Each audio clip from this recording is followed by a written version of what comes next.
बदबख्त। अच्छा ਤੁਹਾਨੂੰ ਇੱਕ ਇਲਮੀ ਗੱਲ ਦੱਸਣੀ ਸੀ ਚੌਹਾਨ ਸਾਹਿਬ। जी जी। ਇਲਮੀ ਗੱਲ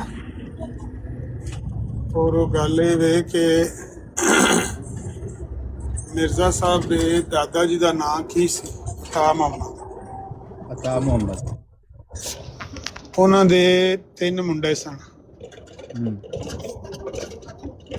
ਇੱਕ ਦਾ ਨਾਂ ਸੀ ਗੁਲਾਮ ਮੁਰਤਜ਼ਾ, ਇੱਕ ਦਾ ਨਾਂ ਸੀ ਗੁਲਾਮ ਮੁਹੱਈਦੀਨ ਤੇ ਇੱਕ ਦਾ ਨਾਂ ਸੀ ਗੁਲਾਮ ਹੈਦਰ। ਇਹਨਾਂ ਤਿੰਨਾਂ ਦੀ ਅੱਗੋਂ ਔਲਾਦ ਹੋਈ ਏ। ਇੱਕ ਹੋਰ ਵੀ ਹੈ ਗੁਲਾਮ ਮੁਹੰਮਦ ਜਾਂ ਨਾਂ ਉਹਦਾ ਇਸ ਤਰ੍ਹਾਂ ਦਾ ਹੈ। ਉਹ ਮੇਰੇ ਖਿਆਲ ਹੈ ਜਾਂ ਉਹਦੀ ਬਚਪਨ 'ਚ ਡੈਥ ਹੋ ਗਈ ਜਾਂ ਸ਼ਾਦੀ ਨਹੀਂ ਹੋਈ, ਉਹ ਉੱਥੇ ਹੀ ਮੁੱਕ ਗਿਆ। ਇਹ ਜਿਹੜੇ 3 ਮੁੰਡੇ ਸਨ, ਇਹਨਾਂ 3 ਦੀ ਅੱਗੋਂ ਔਲਾਦ ਹੋਈ ਹੈ। ਅਤਾ ਮੁਹੰਮਦ ਦੇ 3 ਲੜਕਿਆਂ ਦੀ ਔਲਾਦ ਸੀ।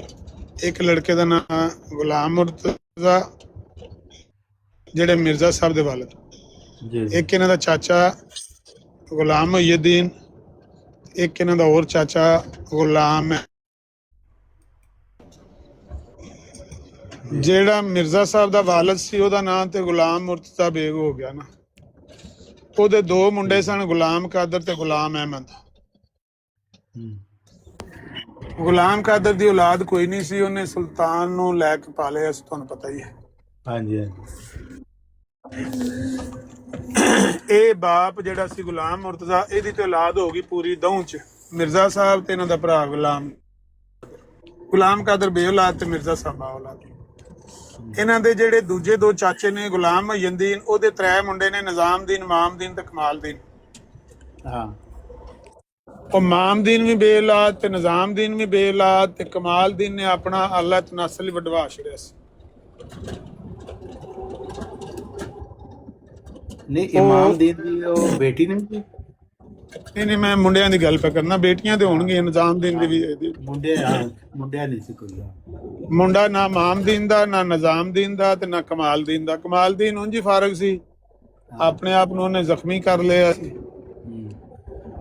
ਕਟਵਾਤਾ ਸੀ ਆਲਾ ਤਨਾਸਲ। ਤੇ ਜਿਹੜਾ ਇਹ ਇਮਾਮਦੀਨ ਤੇ ਨਿਜ਼ਾਮਦੀਨ ਨੇ, ਇਹਨਾਂ ਦੀ ਕੋਈ ਔਲਾਦ ਨਹੀਂ ਸੀ।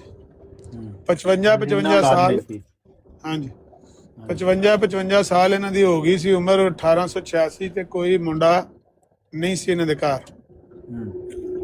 ਤੇ ਗੁਲਾਮ ਹੈਦਰ ਇਹਨਾਂ ਦਾ 3 ਚਾਚਾ ਹੈ ਮਿਰਜ਼ਾ ਸਾਹਿਬ ਦਾ, ਜਿਹਦਾ ਇਕੱਲਾ ਹੀ ਮੁੰਡਾ ਸੀ ਗੁਲਾਮ ਹੁਸੈਨ, ਜਿਹੜਾ ਅਹਿਮਦ ਬੇਗ ਦੀ ਭੈਣ ਨਾਲ ਵਿਆਹਿਆ ਸੀ, ਜਿਹੜਾ ਮਫਕੂਦੁਲ ਖਬਰ ਹੋ ਗਿਆ ਸੀ। ਹੁਸੈਨ ਬੇਗ ਸੀ ਜਿਹੜਾ ਗੁਲਾਮ ਹੁਸੈਨ, ਹਾਂਜੀ, ਜਿਹੜਾ ਉਹ ਆਇਨਾ ਕਮਾਲਾ ਤੇ ਇਸਲਾਮ ਚ ਮਿਰਜ਼ਾ ਸਾਹਿਬ ਨੇ ਉਹਦਾ ਜ਼ਿਕਰ। ਹਾਂਜੀ। ਅੱਛਾ, ਉਹ 15-20 ਸਾਲ ਦਾ ਸੀ ਤੇ ਉਹਦਾ ਵਿਆਹ ਹੋਇਆ ਸੀ ਅਹਿਮਦ ਬੇਗ ਦੀ ਭੈਣ ਨਾਲ, ਤੇ ਉਦੋਂ ਹੀ ਗਵਾਚਾ। ਤੇ ਉਹ 20-25 ਸਾਲ ਉਹਨੂੰ ਗੁਜ਼ਰ ਚੁੱਕੇ ਸਨ। ਉਹ ਘਰ ਨਹੀਂ ਆਇਆ। ਉਹਨੇ ਕੀ ਆਣਾ ਸੀ, ਉਹ ਤਾਂ ਮਰ ਮੁਰ ਗਿਆ ਕਿਰੇ। ਉਹਦਾ ਡੈਥ ਸਰਟੀਫਿਕੇਟ ਬਣਵਾ ਲਿਆ। ਉਹਦੀ ਬੀਵੀ ਨੂੰ ਵੀ ਜ਼ਮੀਨ ਸ਼ਮੀਨ ਡਿਵਾਈਡ ਕਰਨ ਤੇ ਦਸਖਤ ਕਰਾਉਣ ਆਇਆ ਤੇ ਰੌਲਾ ਪੈ ਗਿਆ। ਚਲੋ, ਮੈਂ ਗੱਲ ਇਹ ਕਰਨਾ ਚਾਹੁੰਦਾ ਕਿ 3 ਭਰਾ ਸਨ ਮਿਰਜ਼ਾ ਸਾਹਿਬ ਦੇ ਵਾਲਿਦ। 3 ਭਰਾ ਸਨ ਤੇ 3 ਦੀ ਔਲਾਦ ਮੈਂ ਦੱਸਦੀ ਹੈ। ਕਿਸੇ ਦੇ ਵੀ ਘਰ ਅੱਗੋਂ ਨਰੀਨਾ ਔਲਾਦ ਟੁਰੀ ਨਹੀਂ। ਗੁਲਾਮ ਹੈਦਰ ਦਾ ਮੁੰਡਾ ਗੁਲਾਮ ਹੁਸੈਨ, ਉਹ ਵੀ ਬੇ ਔਲਾਦ, ਘਰੋਂ ਆਪੋ ਵੀ ਮਫਕੂਦੁਲ ਖਬਰ ਹੋ ਗਿਆ, ਲਾ ਵਲਦ ਹੀ ਘਰੋਂ ਟੁਰ ਗਿਆ। ਤੇ ਗੁਲਾਮ ਮੁਹੱਈਦੀਨ ਦੇ 3 ਮੁੰਡੇ ਇਮਾਮਦੀਨ, ਨਿਜ਼ਾਮਦੀਨ ਤੇ ਕਮਾਲਦੀਨ, ਤੋਂ ਵੀ ਲਾ ਵਲਦ। ਤੇ ਜਿਹੜੇ ਮਿਰਜ਼ਾ ਸਾਹਿਬ ਦੇ ਅੱਬਾ ਜੀ ਸਨ, ਉਹਨਾਂ ਦੇ 2 ਮੁੰਡੇ ਗੁਲਾਮ ਕਾਦਰ ਤੇ ਗੁਲਾਮ ਅਹਿਮਦ। ਤੇ ਗੁਲਾਮ ਕਾਦਰ ਲਾ ਵਲਦ ਤੇ ਮਿਰਜ਼ਾ ਸਾਹਿਬ ਹੀ ਰਹਿ ਗਏ। ਇਹ 1886 ਚ ਇਹ ਸਾਰਾ ਮੰਜ਼ਰ ਸਾਫ਼ ਹੋ ਗਿਆ ਸੀ। ਤੇ ਮਿਰਜ਼ਾ ਸਾਹਿਬ ਨੇ ਇਸ਼ਤਿਹਾਰ ਛਾਪਿਆ ਕਿ ਮੈਨੂੰ ਖੁਦਾ ਨੇ ਦੱਸਿਆ ਕਿ ਤੇਰੀ ਜਿਹੜੀ ਜੱਦੀ ਪੁਸ਼ਤੀ ਭਾਈ ਨੇ, ਉਹਨਾਂ ਦੀ ਨਸਲ ਸਿਰਫ ਹੁਣ ਤੇਰੇ ਤੋਂ ਹੀ ਚੱਲੇ ਦੀ, ਦੂਜੇ ਸਾਰਿਆਂ ਦੀ ਨਸਲ ਮੁਨਕਤੇ ਹੋ ਜਾਏਗੀ। ਜਦਕਿ ਨਸਲ ਤੇ ਮੁਨਕਤੇ ਹੋਈ ਪਈ ਹੈ ਸਾਡੀਆਂ ਅੱਖਾਂ ਦੇ ਸਾਹਮਣੇ। ਮੈਂ ਮੋਏ ਮੁੱਕੇ ਪਏ ਨੇ। ਗੁਲਾਮ ਹੈਦਰ ਦੀ ਮੁੰਡਾ ਗਿਆ, ਉਹ ਲੱਭਾ ਨਹੀਂ। ਤੇ ਤੁਹਾਡੇ ਅੱਬਾ ਜੀ ਦਾ ਇੱਕੋ ਮੁੰਡਾ ਦੂਜਾ ਹੋਵੇ, ਤੁਹਾਡਾ ਭਰਾ ਦੂਜਾ ਹੋਵੇ, ਉਹ ਬੇਔਲਾਦ ਹੈ। ਤੁਹਾਡੇ 3 ਚਾਚੇ ਦੇ 3 ਮੁੰਡੇ ਨੇ, ਉਹ 3 ਬੇਔਲਾਦ ਨੇ। ਉਹਨਾਂ ਦੇ ਇੱਕ ਨੇ ਆਪਣਾ ਆਲਾ ਤਨਾਸਲ ਵਡਵਾਇਆ ਤੇ ਦੂਜੇ ਜਿਹੜੇ ਨੇ ਉਹਨਾਂ ਦੇ ਘਰ ਕੁੜੀਆਂ ਹੀ ਹਨ, ਮੁੰਡਾ ਹੈ ਨਹੀਂ। 55 ਸਾਲ ਦੀਆਂ ਜ਼ਨਾਨੀਆਂ ਹੋ ਗਈਆਂ ਉਹਨਾਂ ਦੇ ਘਰ, ਬਾਂਝ ਬੀਵੀਆਂ ਦੇ ਘਰ ਬੱਚਾ ਕਿੱਥੋਂ ਆਣਾ। ਤੇ ਮਿਰਜ਼ਾ ਸਾਹਿਬ ਨੇ ਦੱਸਤਾ ਕਿ ਮੈਨੂੰ ਖੁਦਾ ਨੇ ਦੱਸਿਆ ਕਿ ਮੇਰੇ ਚਾਚੇ ਦੇ ਪੁੱਤਰਾਂ ਦੇ ਘਰ ਕਿਸੇ ਦੇ ਘਰ ਨਸਲ ਉਹਨਾਂ ਦੀ ਨਹੀਂ ਟੁਰੇਗੀ, ਮੇਰੇ ਦਾਦੇ ਦੀ ਨਸਲ ਮੇਰੇ ਤੋਂ ਟੁਰੇਗੀ। ਇਸ ਗੱਲ ਦਾ ਤੁਹਾਨੂੰ ਪਤਾ ਹੈ ਜਿਹੜੀ ਮੈਂ ਸੁਣਾਈ? ਹਾਂਜੀ ਹਾਂ ਪਤਾ ਹੈ। ਨਹੀਂ, ਮਿਰਜ਼ਾ ਸਾਹਿਬ ਦੀ ਤੁਸੀਂ ਪੇਸ਼ ਕੋਈ ਇਲਾਮ ਦਾ ਪਤਾ ਹੈ, ਲੇਕਿਨ ਇਹ ਜਿਹੜੀ ਤਫਸੀਲ ਮੈਂ ਬਿਆਨ ਕੀਤੀ ਇਹਦਾ ਵੀ ਪਤਾ ਹੈ? ਹਾਂਜੀ ਹਾਂ ਬਿਲਕੁਲ। ਇਹਦੇ ਚ ਸੀਰਤ ਮਹਿਦੀ ਚ ਉਹਨਾਂ ਨੇ ਉਹ ਨਕਸ਼ਾ ਬਣਾ ਕੇ ਦੱਸਿਆ ਹੋਇਆ। ਹਾਂ, ਉਹ ਤੇ ਆਲਰੇਡੀ ਲਾ ਵਾਲੇ ਤੋਂ ਹੋਏ ਪਏ ਸਨ ਤੇ ਮੁੱਕੇ ਪਏ ਸਨ, ਤੇ ਮਿਰਜ਼ਾ ਸਾਹਿਬ ਨੇ ਦੱਸਤਾ ਕਿ ਮੈਨੂੰ ਖੁਦਾ ਨੇ ਦੱਸਿਆ। ਇਹ ਤੁਹਾਡਾ ਮਤਲਬ ਹੈ ਕਿ ਜਿਹੜਾ ਫੈਕਟ ਪਹਿਲੇ ਇਸਟੈਬਲਿਸ਼ ਸੀ ਉਹ ਮਿਰਜ਼ਾ ਸਾਹਿਬ ਨੇ ਵਹੀ ਦੇ ਨਾਲ ਲਾਤਾ। ਜੀ ਜੀ ਜੀ ਜੀ, ਐਗਜ਼ੈਕਟਲੀ। ਉਹ ਤਾਂ ਫੈਕਟ ਐਸਟੈਬਲਿਸ਼ ਹੋ ਚੁੱਕਿਆ ਸੀ ਨਾ ਕਿ ਗੁਲਾਮ ਹੈਦਰ ਦਾ ਮੁੰਡਾ ਗਿਆ, ਗੁਲਾਮ ਮੁਹੱਈਦੀਨ ਦੇ ਵੀ 3 ਮੁੰਡੇ ਫਾਰਗ, ਤੇ ਜਿਹੜਾ ਤੁਹਾਡਾ ਅੱਬਾ ਹੈ ਉਹਦੇ ਵੀ 2 ਮੁੰਡੇ ਨੇ, ਦੂਜਾ ਤੁਹਾਡਾ ਭਰਾ ਫਾਰਗ ਹੈ, ਤੇ ਤੁਸੀਂ ਇਕੱਲੇ ਹੀ ਆਓ। ਤੇ ਤੁਸੀਂ ਹੁਣ ਭਾਵੇਂ ਅੱਲਾ ਦੇ ਨਾਂ ਲਾ ਦਿਓ, ਭਾਵੇਂ ਨਬੀ ਦੇ ਨਾਂ ਲਾ ਦਿਓ, ਭਾਵੇਂ ਜਬਰੀਲ ਦੇ ਨਾਂ ਲਾ ਦਿਓ, ਜਿਹਦੇ ਨਾਲ ਮਰਜ਼ੀ ਗੱਲ ਲਾ ਕੇ ਤੁਸੀਂ ਐਲਾਨ ਕਰ ਦਿਓ ਮੈਨੂੰ ਜਬਰੀਲ ਨੇ ਦੱਸਿਆ ਕਿ ਹੁਣ ਤੇਰੀ ਨਸਲ ਹੀ ਹੋਏਗੀ, ਦੂਜਿਆਂ ਦੀ ਕੋਈ ਨਹੀਂ। ਦੂਜਿਆਂ ਦੀ ਤੇ ਹੈ ਹੀ ਕੋਈ ਨਹੀਂ ਨਾ, ਦੂਜੇ ਤੇ ਖਾਲੀ ਵਿਹੜੇ ਨੇ।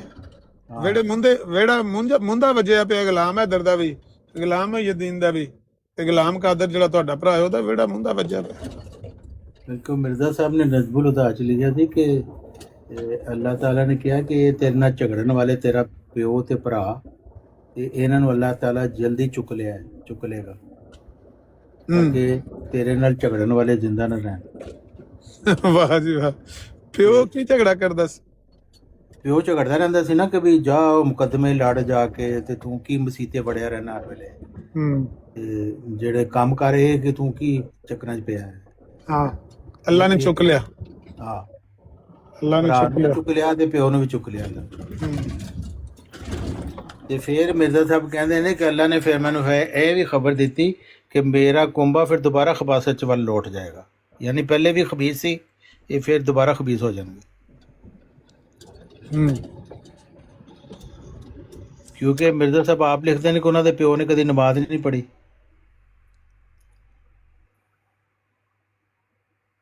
ਆਪਣੀ ਵਫਾਤ ਨਮਾਜ਼ ਨਹੀਂ ਪੜ੍ਹੀ ਤੇ ਮਸਜਿਦ ਬਣਵਾਈ ਹੈ ਆਪਣੀ। ਹਾਂ, ਆਪਣੀ ਵਫਾਤ ਤੋਂ ਪਹਿਲੇ, ਮਰਨ ਤੋਂ ਪਹਿਲੇ ਇੱਕ ਮਸਜਿਦ ਉਹਨਾਂ ਨੇ ਬਣਾ ਛੱਡੀ ਕਿ ਵੀ ਸ਼ਾਇਦ मेरी कफारा हो जाए।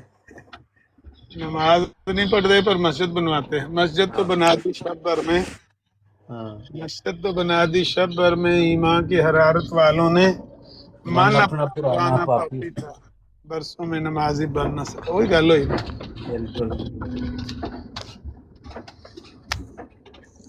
बड़ी गल है जी। ते एडे नेक पाक प्यो दी औलाद हो के ਤੇ ਮਿਰਜ਼ਾ ਸਾਹਿਬ ਨੇ ਪਤਾ ਨਹੀਂ ਫਿਰ ਕਿਉਂ ਨਬੂਵਤ ਦਾ ਦਾਵਾ ਖੜਕਾ ਦਿੱਤਾ। ਐਡਾ ਚੰਗਾ ਪਿਓ ਸੀ। ਮਿਰਜ਼ਾ ਸਾਹਿਬ ਕਹਿੰਦੇ ਅੱਲਾ ਨੇ ਮੈਨੂੰ ਚੁਣ ਲਿਆ ਸੀ ਖਬੀਸਾਂ ਦੇ ਵਿੱਚੋਂ।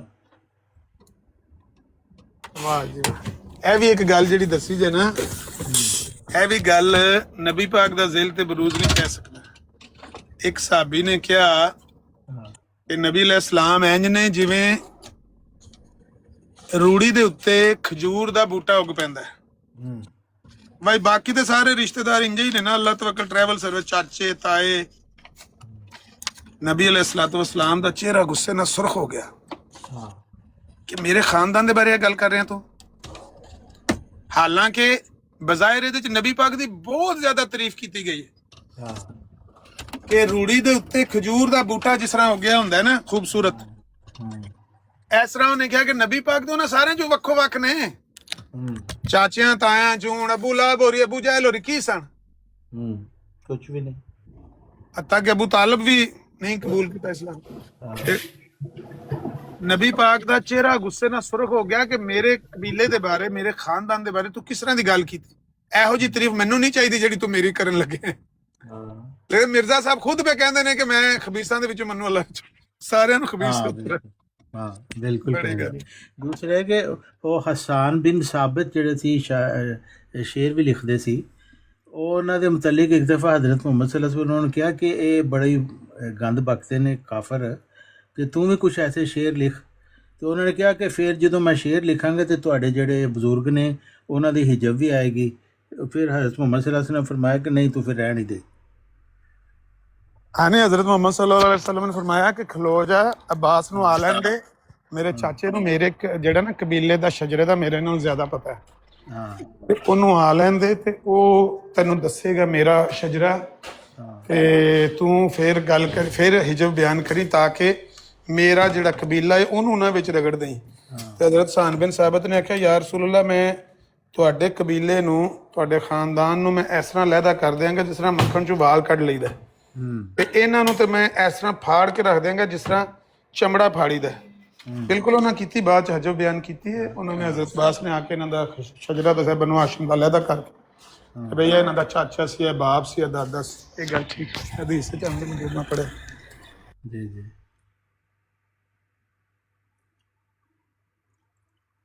बस हजरत मोहम्मद सल्लल्लाहु अलैहि वसल्लम जैसा तो कोई भी नहीं है। ਤਾਂ ਹੀ ਤੇ ਮੈਂ ਉਹਨੂੰ ਜਮੀਲ ਲਾਉਣਾ ਨਾ ਜਿਸ ਵਿੱਚ ਉਹਨੇ ਨਾ ਜ਼ਿਲ ਬਰੂਜ਼, ਤੇ ਮੇਰੇ ਵਾਸਤੇ ਗਾਲ ਹੀ।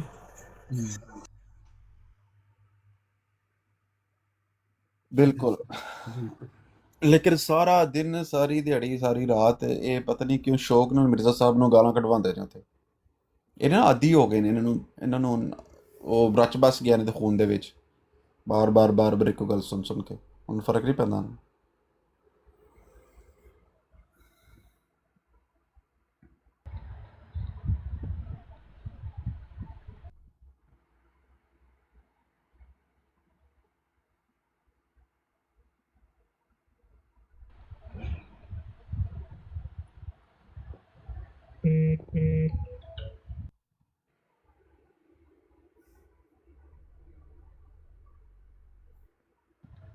ਆਪਣੀਆਂ ਬਰਾੜਾਂ ਤੇ ਬਹਿ ਕੇ ਦਾਅਵੇ ਤੇ ਨਾਰੇ ਬੜੇ ਬੜੇ ਲਾਣਗੇ, ਠੀਕ ਹੈ। ਸਾਡੇ ਤੋਂ ਵੱਡਾ ਕਾਬਲ ਕੋਈ ਨਹੀਂ, ਅਸੀਂ ਜਨਾਬ ਦੁਨੀਆ ਦੇ ਉੱਤੇ ਵਾਹਿਦ ਕੌਮ ਆ।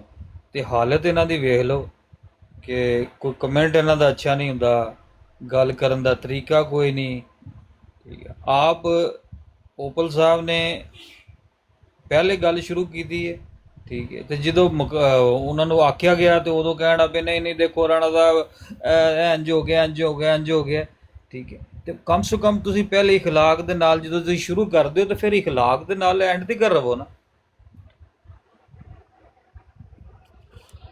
ਇਹ ਤਰਬੀਅਤ ਹੈ ਨਾ, ਇਖਲਾਕ ਹੋਵੇ ਤੇ ਫੇਰ ਹੀ ਨਾ ਐਵੇਂ ਇੱਥੇ ਆ ਕੇ ਢੋਂਗ ਰਚਾਇਆ। ਕੋਈ ਨਾ ਇੱਕ ਢੋਂਗ ਤੇ ਨਾ ਫਿਰ ਰਚਾਓ ਤੁਸੀਂ, ਜਾਂ ਤਾਂ ਸਟਾਰਟ ਤੇ ਪਤਾ ਹੋਵੇ, ਠੀਕ ਹੈ। ਹੁਣ ਵਾਟਰ ਦਾ ਸਟਾਰਟ ਤੇ ਪਤਾ ਹੈ ਵੀ ਇੰਜ ਦਾ ਹੀ ਹੈ ਗਰੀਬ।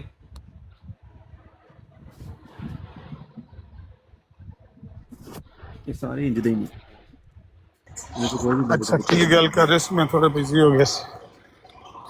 ਗੱਲ ਕਰ ਰਹੇ ਸੀ ਅਹਿਮਦ ਓਪਲ ਦੀ ਕਿ ਆ ਕੇ ਬੜਾ ਸਫਿਸਟੀਕੇਟ ਹੋ ਕੇ ਇੱਥੇ ਬਹਿ ਕੇ ਗੱਲ ਕਰਨਾ, ਉਸ ਤੋਂ ਬਾਅਦ ਵਿੱਚ ਚੋਬ ਲਾਣੀ, ਜਾਣ ਬੁੱਝ ਕੇ ਇਸ ਤਰ੍ਹਾਂ ਦੀ ਗੱਲ ਕਰਨੀ ਜਿੱਥੋਂ ਅਗਲਾ ਬੰਦਾ ਟ੍ਰਿਗਰ ਹੋਵੇ। ਫਿਰ ਬਾਅਦ ਚੋਂ ਕਹਿੰਦਾ ਨਹੀਂ ਮੈਂ ਤੇ ਪਹਿਲ ਨਹੀਂ ਕੀਤੀ, ਮਤਲਬ ਪਹਿਲ ਕਰਕੇ ਵੀ ਕਹਿ ਦੇਣਾ ਮੈਂ ਪਹਿਲ ਨਹੀਂ ਕੀਤੀ। ਹੁਣ ਕਿਰੇ ਜਾ ਕੇ ਤੇ ਚੀਖਾਂ ਮਾਰਨ ਲੱਗੇ। ਇਹਨਾਂ ਦਾ ਕੋਈ ਲੱਗਦਾ ਸਕਦਾ ਐਵੇਂ ਨਾ ਕਿ ਪੁਰਾਣਾ ਇਹਨਾਂ ਨੂੰ ਆਉਂਦਾ ਜਾਂਦਾ ਹੈ। ਨਵੀਦ ਸਾਹਿਬ ਕੋ ਤੂੰ ਨਾਰਾਜ਼ ਹੋ ਕੇ ਗਿਆ ਬੜਾ। ਨਾਰਾਜ਼ ਨਹੀਂ ਹੁੰਦਾ, ਲੇਕਿਨ ਉਹ ਕਹਿਣ ਦਾ ਮਕਸਦ ਇਹ ਕਿ ਖੁਦ ਜਦੋਂ ਪਹਿਲ ਕਰੇ ਬੰਦਾ ਤੇ ਫਿਰ ਉਹਦਾ ਜਵਾਬ ਤੇ ਦੇਵੇ ਨਾ। ਜਵਾਬ ਨਹੀਂ ਦੇਣਾ ਫਿਰ ਬਾਅਦ ਚ ਕਹਿਣਾ ਵੀ ਨਹੀਂ ਵੇਖੋ ਜੀ ਮੈਨੂੰ ਗੱਲ ਨਹੀਂ ਕਰਨ ਦੇ ਰਹੇ, ਬੁਰੀ ਗੱਲ ਹੈ। ਰਾਣਾ ਸਾਹਿਬ ਮੇਰੀ ਗੱਲ ਸੁਣੋ, ਗੁਜ਼ਾਰਿਸ਼ ਮੇਰੀ ਸੁਣੋ। ਸਭ ਨਾਲੋਂ ਦੁਨੀਆ ਦੇ ਉੱਤੇ ਵੱਡਾ ਰਿਸ਼ਤਾ ਇਸਲਾਮ ਦਾ ਰਿਸ਼ਤਾ ਹੈ, ਜਿਹੜਾ ਭੈਣਾਂ ਭਾਈਆਂ ਤੋਂ ਵੀ ਅੱਗੇ ਵੇ। ਜਿਹੜੇ ਹਕੀਕੀ ਰਿਸ਼ਤੇਦਾਰ ਹੁੰਦੇ ਨੇ ਨਾ, ਭੈਣਾਂ ਤੇ ਭਰਾ ਜਿਹੜੇ ਮਾਂ-ਬਾਪ ਦੇ ਖੂਨੀ, ਉਹਨਾਂ ਤੋਂ ਵੀ ਅੱਗੇ ਰਿਸ਼ਤਾ ਹੁੰਦਾ ਤੁਹਾਡਾ ਇਸਲਾਮ ਦਾ ਰਿਸ਼ਤਾ। ਅਗਰ ਕੋਈ ਬੰਦਾ ਤੁਹਾਡੇ ਭਰਾ ਨੂੰ ਆ ਕੇ ਇੱਥੇ ਗਾਲੀਬਾਜ਼ ਕਹਿ ਰਿਹਾ ਹੋਵੇ ਜਾਂ ਉਹਨੂੰ ਖੁਦ ਗਾਲੀ ਦੇ ਰਿਹਾ ਹੋਵੇ, ਤੇ ਸਾਨੂੰ ਕੰਪਰੋਮਾਈਜ਼ਡ ਗੁਫ਼ਤਗੂ ਨਹੀਂ ਕਰਨੀ ਚਾਹੀਦੀ ਕਿ ਅਸੀਂ ਉਹਨਾਂ ਦੀ ਉਹ ਨਾਨਸੈਂਸ ਗੁਫ਼ਤਗੂ ਸੁਣਦੇ ਰਹੀਏ ਬਹਿ ਕੇ। ਮੈਂ ਅਵੈਸ ਭਾਈ ਨੂੰ ਵੀ ਕਿਹਾ ਕਿ ਭਾਈ ਗੱਲ ਸੁਣ, ਉਹਨਾਂ ਨੇ ਸਾਡੇ ਨਾਲ ਗੱਲ ਕਰਨੀ ਹੈ ਨਹੀਂ ਕਰਨੀ ਉਹਨਾਂ ਦੀ ਚਾਇਸ, ਨਾ ਕਰਨ ਸਾਨੂੰ ਕੋਈ ਲਾਲਚ ਨਹੀਂ, ਕੋਈ ਹਿਰਸ ਨਹੀਂ, ਕੋਈ ਸਾਨੂੰ ਜ਼ਰੂਰਤ ਨਹੀਂ ਕਿ ਅਸੀਂ ਮਗਰ ਭੱਜ ਕੇ ਜਾ ਕੇ ਤਰਲਾ ਲੈ ਕੇ ਉਹਨਾਂ ਨੂੰ ਆਖੀ ਨਹੀਂ ਸਾਡੇ ਨਾਲ ਮੁਨਾਜ਼ਰਾ ਕਰੋ, ਅਸੀਂ ਕਿਸੇ ਨੂੰ ਸ਼ੋਅ ਕਰਨਾ ਮੁਨਾਜ਼ਰਾ, ਜਹੰਨਮ ਜਾਣ ਨਾ ਕਰਨ ਮੁਨਾਜ਼ਰਾ। ਅਗਰ ਉਹਨਾਂ ਕਰਨੀ ਹੈ ਤਾਂ ਵੀ ਆਪਣੀ ਖੁਸ਼ੀ ਨਾਲ ਕਰਨੀ। ਲੇਕਿਨ ਇਹ ਜਿਹੜਾ ਉਜ਼ਰ ਪੇਸ਼ ਕਰਦੇ ਨੇ ਨਾ ਕਰਨ ਦਾ ਕਿ ਅਸੀਂ ਤਾਂ ਨਹੀਂ ਕਰਨੀ ਕਿਉਂਕਿ ਗਾਲਾਂ ਕੱਢਦੇ ਨੇ, ਇਹ ਸਾਡੇ ਸਾਹਮਣੇ ਨਹੀਂ ਬਿਆਨ ਕਰਦੇ। ਕਿਉਂਕਿ ਤੁਸੀਂ ਦਰਅਸਲ ਕਿਸੇ ਬੰਦੇ ਦੇ ਉੱਤੇ ਇੱਕ ਇਲਜ਼ਾਮ ਲਾ ਰਹੇ ਹੋ ਜਿਹੜਾ ਕਿ ਗਲਤ ਇਲਜ਼ਾਮ ਹੈ। ਜੇ ਸਿਰਫ ਇਲਜ਼ਾਮ ਦੀ ਗੱਲ ਹੈ ਕਿ ਅਸੀਂ ਗਾਲਾਂ ਕੱਢਣੇ ਆ, ਤੇ ਸਾਡੇ ਨਾਲ ਵੱਡਾ ਇਲਜ਼ਾਮ ਮਿਰਜ਼ਾ ਸਾਹਿਬ ਤੇ ਲੱਗਾ ਹੈ ਕਿ ਉਹ ਵੀ ਗਾਲੀਬਾਜ਼ ਸਨ। ਅਜ਼ਾਲਾ ਹਾਮ ਦੀ ਜਾ ਕੇ ਪਹਿਲੀ ਨੁਕਤਾ ਚੀਨੀ ਪੜੋ ਤੇ ਮਿਰਜ਼ਾ ਸਾਹਿਬ ਖੁਦ ਲਿਖਿਆ ਮੇਰੇ ਤੇ ਇਲਜ਼ਾਮ ਹੈ ਕਿ ਮੈਂ ਗਾਲਾਂ ਕੱਢਣਾ। ਤੇ ਜੇ ਮੇਰੇ ਤੇ ਤੁਸੀਂ ਇਲਜ਼ਾਮ ਲਾਓ ਜਾਂ ਮੇਰੇ ਕਿਸੇ ਮੁਸਲਮਾਨ ਭਾਈ ਤੇ ਤੁਸੀਂ ਇਲਜ਼ਾਮ ਲਾਓ ਕਿ ਗਾਲਾਂ ਕੱਢਦਾ ਤੇ ਕੋਈ ਵੱਡੀ ਗੱਲ ਨਹੀਂ ਹੈ। ਮੁਖਾਲਫ ਇਹ ਹੀ ਕਹਿੰਦਾ ਹੈ ਕਿ ਗਾਲਾਂ ਕੱਢਦਾ। ਸਾਡਾ ਇਹ ਦਾਅਵਾ ਹੈ ਕਿ ਤੁਸੀਂ ਇੱਕ ਝੂਠਾ ਇਲਜ਼ਾਮ ਲਾਉਂਦੇ ਹੋ ਤੇ ਤੁਸੀਂ ਉਹਨੂੰ ਪ੍ਰੂਵ ਵੀ ਨਹੀਂ ਕਰ ਸਕਦੇ। ਅਸਲ ਗੱਲ ਇਹ ਹੈ ਕਿ ਤੁਹਾਡੇ ਕੋਲ ਸਾਡੀਆਂ ਗੱਲਾਂ ਦਾ ਜਵਾਬ ਨਹੀਂ। ਅਸੀਂ ਤੁਹਾਡੀ ਹਰ ਗੱਲ ਦਾ ਜਵਾਬ ਦੇ ਸਕਨੇ ਹਾਂ, ਲੇਕਿਨ ਤੁਸੀਂ ਅੱਗੋਂ ਨਹੀਂ ਸਾਡੀ ਗੱਲ ਦਾ ਜਵਾਬ ਦੇ ਸਕਦੇ। ਤੁਸੀਂ ਦੌੜੇ ਹੋ ਇਸ ਗੱਲ ਤੋਂ ਤੇ ਬਹਾਨਾ ਬਣਾਉਂਦੇ ਹੋ ਕਿ ਜੀ ਇਹ ਫਲਾਣਾ ਗਾਲਾਂ ਕੱਢਦਾ। ਇਹ ਬਹਾਨੇ ਛੱਡ ਦਿਓ ਤੇ ਜੇ ਗੱਲ ਨਹੀਂ ਕਰਨੀ ਨਾ ਕਰੋ, ਜੀ ਕਹਿ ਦਿਓ ਅਸੀਂ ਨਹੀਂ ਕਰਨੀ, ਲੇਕਿਨ ਇਹ ਲਫ਼ਜ਼ ਨਾ ਕਹੋ ਕਿ ਇਹ ਫਲਾਣੇ ਨਾਲ ਤਾਂ ਨਹੀਂ ਕਰਨੀ, ਇਹ ਗਾਲਾਂ ਕੱਢਦਾ। ਇਹ ਨਾ ਸੁਣਿਆ ਕਰੋ। ਜਿਹੜਾ ਬੰਦਾ ਤੁਹਾਡੀ ਬਰਾੜ ਤੇ ਆ ਕੇ ਇਹੋ ਜੀ ਗੱਲ ਕਰੇ ਨਾ, ਇਹ ਫਲਾਣਾ ਗਾਲੀਬਾਜ਼ ਆ ਗਿਆ, ਫਲਾਣੇ ਗਾਲੀਬਾਜ਼ ਨੂੰ ਬੁਲਾ ਲਿਆ ਜੇ, ਹੁਣ ਤੁਸੀਂ ਗਾਲੀਬਾਜ਼ਾਂ ਦੀ ਮਹਿਤ ਲੈਣ ਲੱਗੇ ਹੋ, ਇਹ ਗਾਲੀਬਾਜ਼ ਤੁਹਾਡੇ ਮਗਰ ਆ ਗਏ ਨੇ, ਇਹ ਕੋਈ ਕਾਬਿਲ ਕਬੂਲ ਗੱਲ ਨਹੀਂ ਹੈ। ਐਸੇ ਬੰਦੇ ਨੂੰ ਸ਼ਟ ਅਪ ਕਾਲ ਦਿਓ, ਉਹਨੂੰ ਕਹੋ ਗੱਲ ਸੁਣ, ਤੂੰ ਗੱਲ ਕਰਨੀ ਹੈ ਮੋਸਟ ਵੈਲਕਮ, ਬਹਿ ਜਾ। ਨਹੀਂ ਕਰਨੀ, ਐਗਜ਼ਿਟ ਦਾ ਬਟਨ ਤੇਰੇ ਮੋਬਾਈਲ ਦੇ ਵਿੱਚ ਹੈ, ਮੈਂ ਨਹੀਂ ਦਬਾਣਾ, ਤੂੰ ਆਪ ਦਬਾਣਾ। ਲੇਕਿਨ ਹੁਣ ਇਹ ਗੱਲ ਨਾ ਕਿ ਇਹ ਫਲਾਣਾ ਗਾਲੀਬਾਜ਼ ਹੈ ਤੇ ਫਲਾਣਾ ਗਾਲਾਂ ਕੱਢਦਾ। ਜੇ ਉਹਨੇ ਕੱਢੀ ਇੱਥੇ ਤਾਂ ਮੈਂ ਜ਼ਿੰਮੇਦਾਰ ਹਾਂ। ਜੇ ਉਹਨੇ ਪਹਿਲ ਕੀਤੀ ਤੇ ਇੱਥੇ ਉਹਨੇ ਕਿੰਨੀਆਂ ਗੱਲਾਂ ਕੀਤੀਆਂ ਨੇ, ਅਸੀਂ ਉਹਦੀਆਂ ਸਾਰੀਆਂ ਗੱਲਾਂ ਢਿੱਡ 'ਚ ਪਾ ਕੇ ਉਹਨੂੰ ਰੋਕਦੇ ਰਹੇ ਹਾਂ ਕਿ ਬਈ ਜਿਹੜੀ ਤੂੰ ਗੱਲ ਕੀਤੀ ਹੈ, ਜਿਹੜੀ ਤੂੰ ਜ਼ਿਆਦਤੀ ਕੀਤੀ ਹੈ, ਤੂੰ ਝੂਠ ਬੋਲਿਆ ਫਿਲਬਦੀ ਕਿ ਇਮਤਿਆਜ਼ ਭਾਈ ਤਾਂ ਖੁਦ ਕਹਿੰਦੇ ਨੇ ਕਿ ਮੈਂ ਭਾਬੀ ਹਾਂ। ਉਹਦਾ ਜਵਾਬ ਦੇ, ਜਾਂ ਤੂੰ ਮਾਜ਼ਰਤ ਕਰ ਲੈ ਤੇ ਜਾਂ ਤੂੰ ਉਹਦਾ ਹਵਾਲਾ ਦੇ ਦੇ ਜੇ ਤੇਰੇ ਕੋਲ ਹੈ ਸਬੂਤ ਹੈ। ਈਵਨ ਤੂੰ ਉਹਦੇ ਲਫ਼ਜ਼ ਵੀ ਉਹਨਾਂ ਦਾ ਬਿਆਨ ਕਰ ਦੇ ਨਾ ਜਾਂ ਕਸਮ ਖਾ ਜੇ, ਤਾਂ ਵੀ ਕੋਈ ਬੰਦਾ ਆਂਦਾ ਕਿ ਨਹੀਂ ਇਹਨੇ ਸੁਣਿਆ ਹੈ ਵੇ, ਪਰ ਚਲੋ ਰਿਕਾਰਡਿੰਗ ਕੋਲ ਨਹੀਂ ਹੈ। ਲੇਕਿਨ ਨਿਰਾ ਹੀ ਝੂਠ ਬੋਲਣਾ, ਜਿੱਥੇ ਲੋੜ ਪੈਣੀ ਮੂੰਹ ਖੋਲ ਕੇ ਦੇਗਾ ਝੂਠ ਬੋਲ ਦੇਣਾ, ਕਿਸੇ ਦੇ ਉੱਤੇ ਇਲਜ਼ਾਮ ਲਾ ਦੇਣਾ, ਇਹ ਕੋਈ ਤਰੀਕਾ ਨਹੀਂ ਹੈ ਗੁਫ਼ਤਗੂ ਦਾ। ਇਹਨਾਂ ਦੀਆਂ ਆਦਤਾਂ ਕਾਫੀ ਵਿਗੜ ਗਈਆਂ ਨੇ।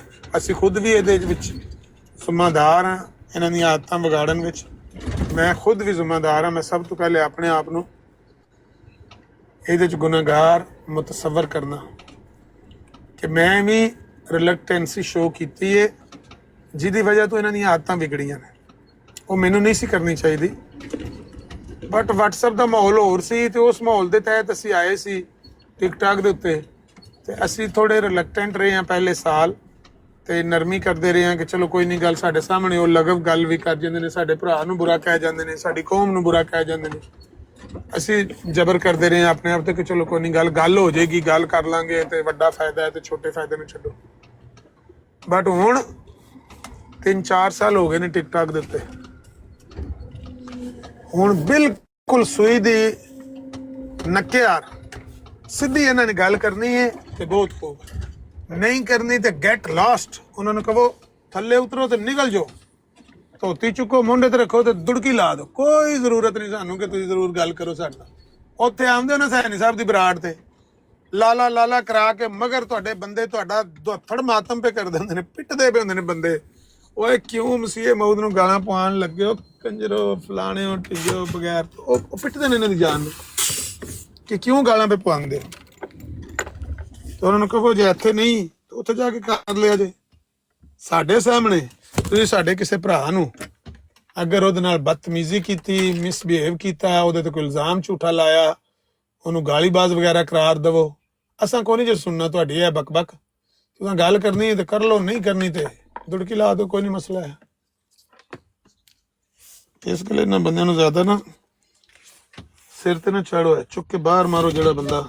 ਆਮਰ ਭਾਈ ਹੁਣ ਸਲੀਮ ਮੀਰ ਤੋਂ ਵੱਧ ਕੇ ਤਾਂ ਕੋਈ ਗਾਲੀਬਾਜ਼ ਨਹੀਂ ਹੈਗਾ, ਠੀਕ ਹੈ। ਹੁਣ ਸਲੀਮ ਮੀਰ ਨੇ ਕਿਹੜੀ ਗਾਲ ਨਹੀਂ ਦਿੱਤੀ ਹੋਈ। ਹਾਂਜੀ ਉਹ ਬੰਦਾ ਬਹਿ ਕੇ ਤੇ ਇਹਨਾਂ ਨੂੰ ਕਹਿ ਰਿਹਾ ਹੁੰਦਾ ਹੈ ਕਿ ਦੇਖੋ ਇਹ गालीबाज हैं, इनसे हम बात नहीं करेंगे, ये फलां गालीबाज है, ठीक है। ਉਹ ਬੰਦਾ ਦਰਸ ਦੇ ਰਿਹਾ ਹੁੰਦਾ ਔਰ ਥੱਲੇ ਮਰਜ਼ਈ ਸੁਣ ਰਹੇ ਹੁੰਦੇ ਸਾਰੇ, ਤੇ ਖੁਦ ਉਹਨਾਂ ਨੂੰ ਪਤਾ ਹੈ ਕਿ ਕਿਹੜੀ ਉਹਨੂੰ ਇੱਕ ਥੋੜੀ ਜੀ ਗੱਲ ਕਰ ਦੋ ਮਾਂ ਭੈਣ ਤੇ ਚਲਾ ਜਾਏਗਾ 1 ਮਿੰਟ ਤੋਂ ਬਾਅਦ। ਇਸ ਤਰ੍ਹਾਂ ਦਾ ਗੰਦਾ ਬੰਦਾ ਉਹ। ਇਸੇ ਗੱਲ ਤੋਂ ਤੇ ਮੈਂ ਹੈਰਾਨ ਆ ਕਿ ਉਹ ਸਾਨੂੰ ਗਾਲੀਬਾਜ਼ ਕਰਾਰ ਪਿਆ ਦਿੰਦਾ ਹੈ ਬਾਰ-ਬਾਰ ਰਿਪੀਟਡਲੀ, ਜਿਹੜਾ ਖੁਦ ਸਭ ਤੋਂ ਵੱਡਾ ਗਾਲੀਬਾਜ਼ ਤੇ ਸ਼ਾਤਮ ਹੈ। ਇਸ ਗੱਲੇ ਇਹਨਾਂ ਨੂੰ ਅੱਗੋਂ ਨਾ ਥੋੜਾ ਜਿਹਾ ਟਫ ਟਾਈਮ ਦਿਓ, ਸ਼ਟ ਅਪ ਕਾਲ ਦਿਓ, ਉਹਨਾਂ ਨੂੰ ਕਹੋ ਖਬਰਦਾਰ ਤੁਸੀਂ ਸਾਡੇ ਕਿਸੇ ਭਾਈ ਨੂੰ ਗਾਲੀਬਾਜ਼ ਕਿਹਾ ਅਸੀਂ ਤੁਹਾਨੂੰ ਉੱਥੇ ਹੀ ਜਵਾਬ 'ਚ ਸਖਤ ਲਫ਼ਜ਼ ਬੋਲਾਂਗੇ ਤੇ ਫਿਰ ਤੁਹਾਡੇ ਕੋਲ ਬਰਦਾਸ਼ਤ ਨਹੀਂ ਹੋਣਗੇ। ਤੁਸੀਂ ਖੁਦ ਵੱਡੇ ਗਾਲੀਬਾਜ਼ ਹੋ, ਤੁਹਾਡੇ ਵੱਡੇ ਵੀ ਗਾਲੀਬਾਜ਼ ਸਨ, ਤੁਸੀਂ ਵੀ ਗਾਲੀਬਾਜ਼, ਤੁਹਾਡੀ ਤਰਬੀਅਤ ਹੀ ਗਾਲੀਬਾਜ਼ੀ ਵਾਲੀ ਹੈ। ਤੁਸੀਂ ਗੱਲ ਕਰਨੀ ਹੈ ਫਾਬਿਹਾ, ਨਹੀਂ ਕਰਨੀ ਨੀਵੇਂ ਹੋ ਕੇ ਨਿਕਲ ਜਾਓ। ਖਬਰਦਾਰ ਜੇ ਤੁਸੀਂ ਕਿਸੇ ਮੁਸਲਮਾਨ ਨੂੰ ਇੱਥੇ ਕੋਈ ਲਫ਼ਜ਼ ਬੋਲਿਆ ਨਜਾਇਜ਼। ਹੁਣ ਉੱਥੇ ਮੈਂ ਦਬਕਾ ਮਾਰਿਆ ਨਾ ਸੈਣੀ ਸਾਹਿਬ ਦੀ ਬਰਾੜ ਤੇ, ਆਖੇ ਉਸ ਥੱਲੇ ਕਿਸੇ ਬੰਦੇ ਨੇ ਗਾਲ ਵੀ ਕੱਢੀ ਹੋਵੇ ਤੇ ਬਦਤਮੀਜ਼ੀ ਕਰੇ, ਅੱਗੇ ਕਿੰਨਾ ਇਹਦਾ ਝਾਕਾ ਖੁੱਲਿਆ ਸੀ। ਥੱਲੇ ਮੁਸਲਮਾਨ ਜਾਂਦੇ ਨੇ, ਵੰਸਵੰਨੇ ਮੁੰਡੇ ਹੁੰਦੇ ਨੇ, ਕੋਈ ਗਾਲ ਕੱਢ ਦਿੰਦਾ, ਕੋਈ ਕੁਛ ਕਰ ਦਿੰਦਾ, ਕੋਈ ਕੁਛ ਕਰ ਦਿੰਦਾ। ਮੈਂ ਕਿਸੇ ਨੂੰ ਨਹੀਂ ਕਹਿ ਰਿਹਾ ਕਿ ਤੂੰ ਗਾਲਾਂ ਕੱਢ ਥੱਲੇ, ਉਹ ਮੈਸੇਜ ਥੱਲੇ ਕਰਦੇ ਨੇ, ਟੈਕਸਟ ਮੈਸੇਜ। ਇਹ ਉੱਤੋਂ ਜਨਾਬ ਗਾਲਾਂ ਕੱਢਣ ਸ਼ੁਰੂ ਹੋ ਜਾਂਦਾ ਹੈ। ਇਹ ਆਪਣੀ ਨਬੀ ਦੀ ਸੁਨਨਤ ਤੇ ਅਮਲ ਕਰ ਰਿਹਾ ਹੈ। ਸੈਣੀ ਸਾਹਿਬ ਹੈ ਇੱਕ ਕੁੱਤਾ ਹੈ ਤੇ ਇਹਨੂੰ ਪਟਾ ਪਾਓ, ਪਤਾ ਜੇ ਆਖਿਓ ਸੋ ਹੁਣ ਆਖੇ, ਹੁਣ ਆਖੇ ਕਿਸੇ ਮੁਸਲਮਾਨ ਨੂੰ ਇਹ ਕੁੱਤਾ ਹੈ, ਮੈਂ ਸਿੱਧਾ ਇਹਦੇ ਵੱਡੇ ਕਾਬਰ ਨੂੰ ਆਖਾਂਗਾ ਕੁੱਤਾ। ਮੈਂ ਉਹਨੂੰ ਦੱਸਿਆ ਕਿ ਹੁਣ ਜ਼ਰਾ ਆਪਣੀ ਜ਼ੁਬਾਨ ਨੂੰ ਲਗਾਮ ਦੇ ਕੇ, ਬੰਦੇ ਦੇ ਪੁੱਤਨਾਰ ਜਿਹੜਾ ਨਾ ਉਹ ਕੀ ਕਹਿੰਦੇ ਨੇ, ਨੋ ਮੋਰ ਫ੍ਰੀ ਲੰਚਸ। ਹੁਣ ਫ੍ਰੀ ਲੰਚ ਕੋ ਨਹੀਂ ਲੱਭਣਾ ਜੇ ਗੱਲ ਕਰਨੀ ਹੈ। ਕੱਲ ਇਮਰਾਨ ਕੱਲ ਉਹਨੇ ਸਪੀਕਰ ਲਾਇਆ ਸੀ, ਤੁਹਾਡਾ ਸਪੀਕਰ ਕਿੱਥੇ ਸੀ ਉਸ ਵੇਲੇ?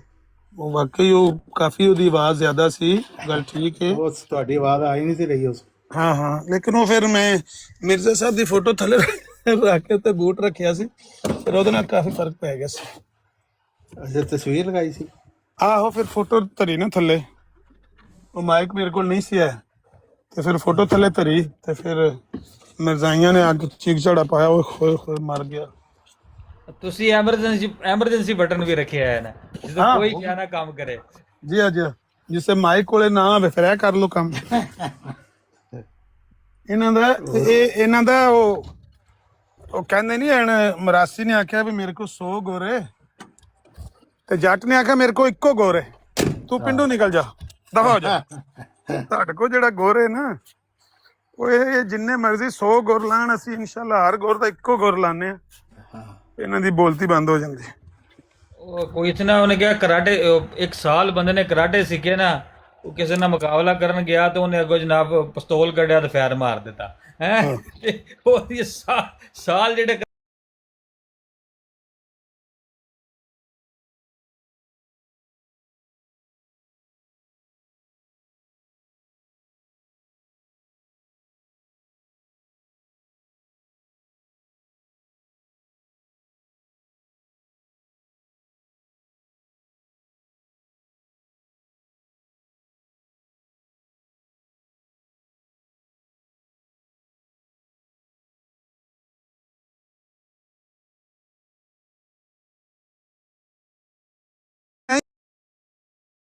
ਗੱਲ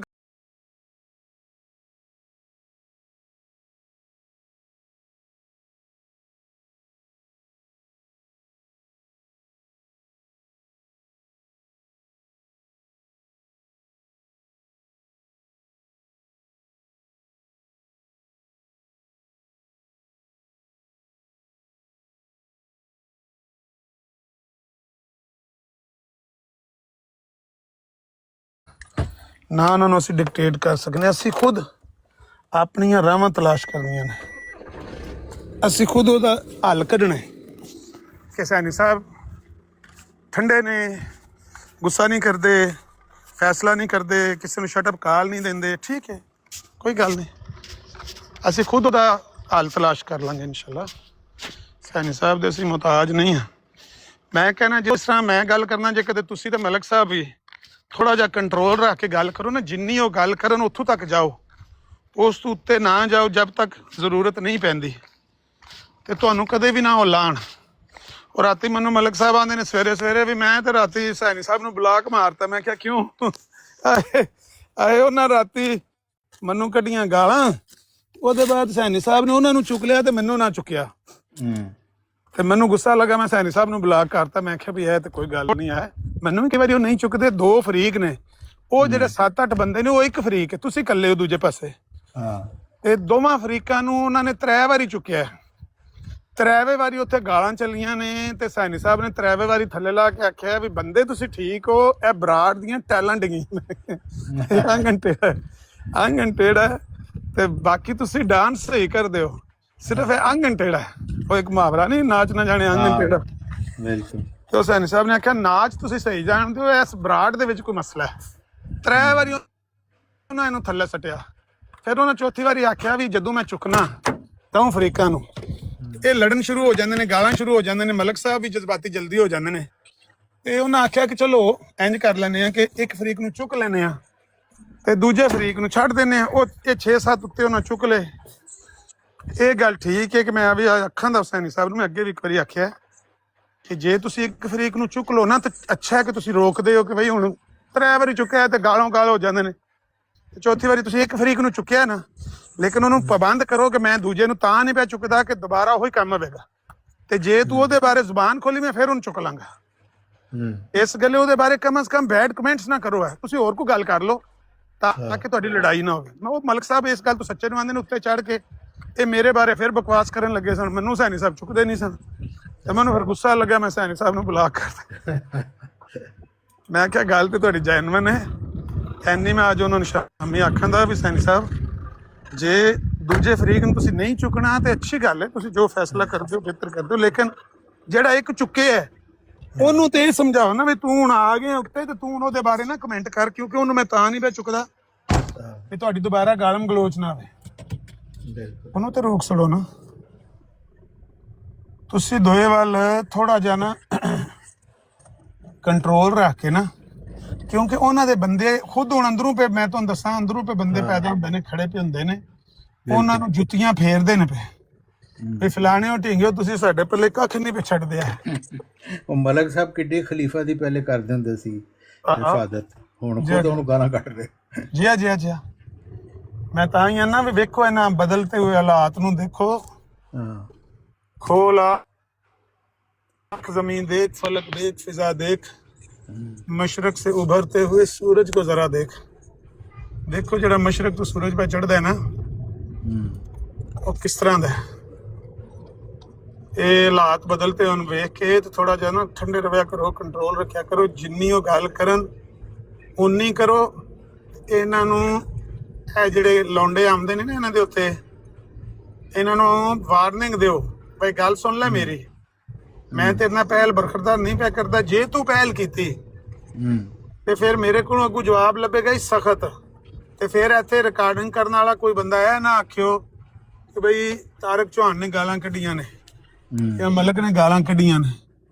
ਉਹਨਾਂ ਨੂੰ ਇੱਕ ਅੱਧੀ ਵਾਰਨਿੰਗ ਦੇ ਕੇ ਸਮਝਾਓ। ਜੋ ਨਾ ਸਮਝਣ ਫਿਰ ਉਹਨਾਂ ਨੂੰ ਠੋਕੋਗੇ ਤੇ ਫਿਰ ਹੁਸੈਨੀ ਸਾਹਿਬ ਵੀ ਦੇਖਣਗੇ, ਬਾਕੀ ਬੰਦੇ ਵੀ ਦੇਖਣਗੇ ਇਹ ਤੇ ਪਹਿਲ ਨਹੀਂ ਕਰਦੇ। ਹੁਣ ਰਾਤੀ ਵੀ ਹੁਸੈਨੀ ਸਾਹਿਬ ਉਹਨੂੰ ਕਹਿੰਦੇ ਸਨ ਭਾਈ ਆਮਰ ਨੇ ਪਹਿਲ ਕੀਤੀ ਏ ਜਾਂ ਤੁਹਾਡੀ ਤਰਫੋਂ ਪਹਿਲ ਹੋਈ ਏ। ਨਹੀਂ ਆਮਰ ਨੂੰ ਲੋੜ ਕੀ ਹੈ ਜਵਾਬ ਦੇਣ ਦੀ।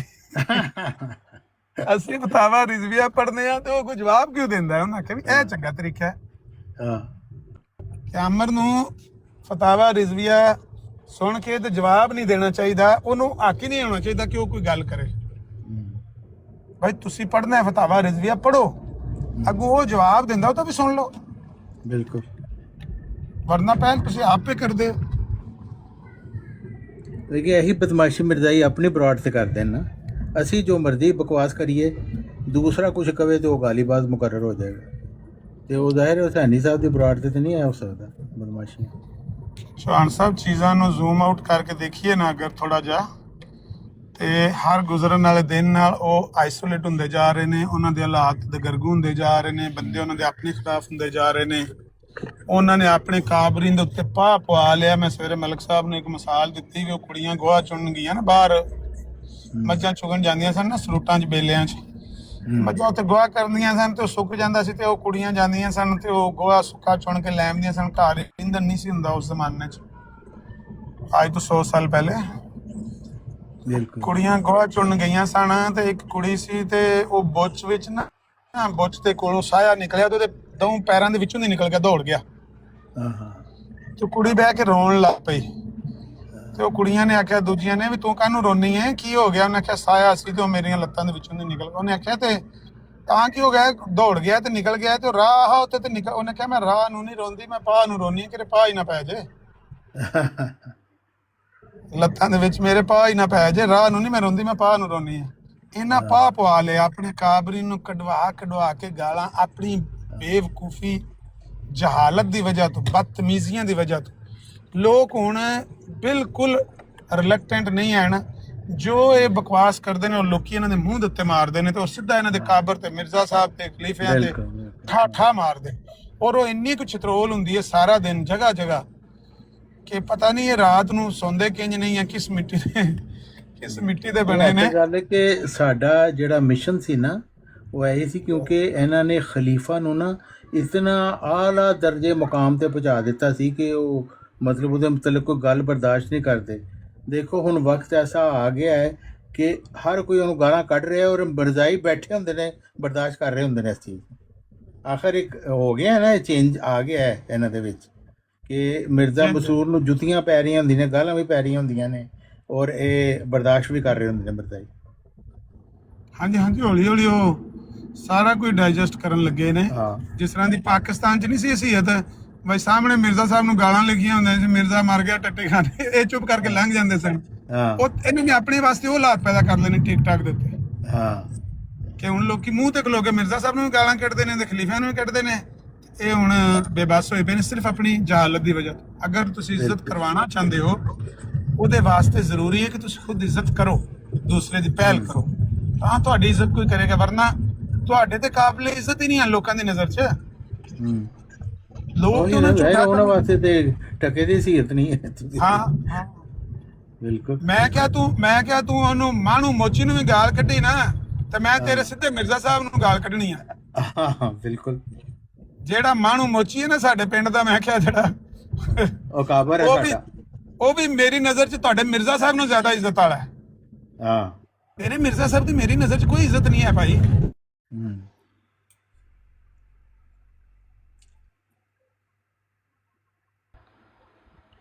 जी उमैर साहब, आपने कॉल डाली थी?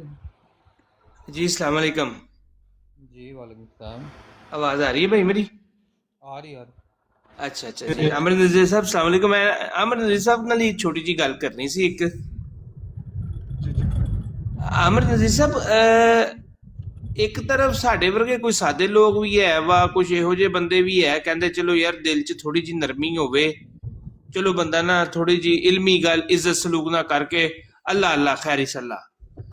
अच्छा, एक इन्हां दे मुरब्बी आ, उन्हां दियां हरकतां वेखो ते बंदा तोबा तोब करदा वा। उन्हां दियां ना वो पढ़े लिखे आ, ना उन्हां नूं तमीज़ आ गल करन दी।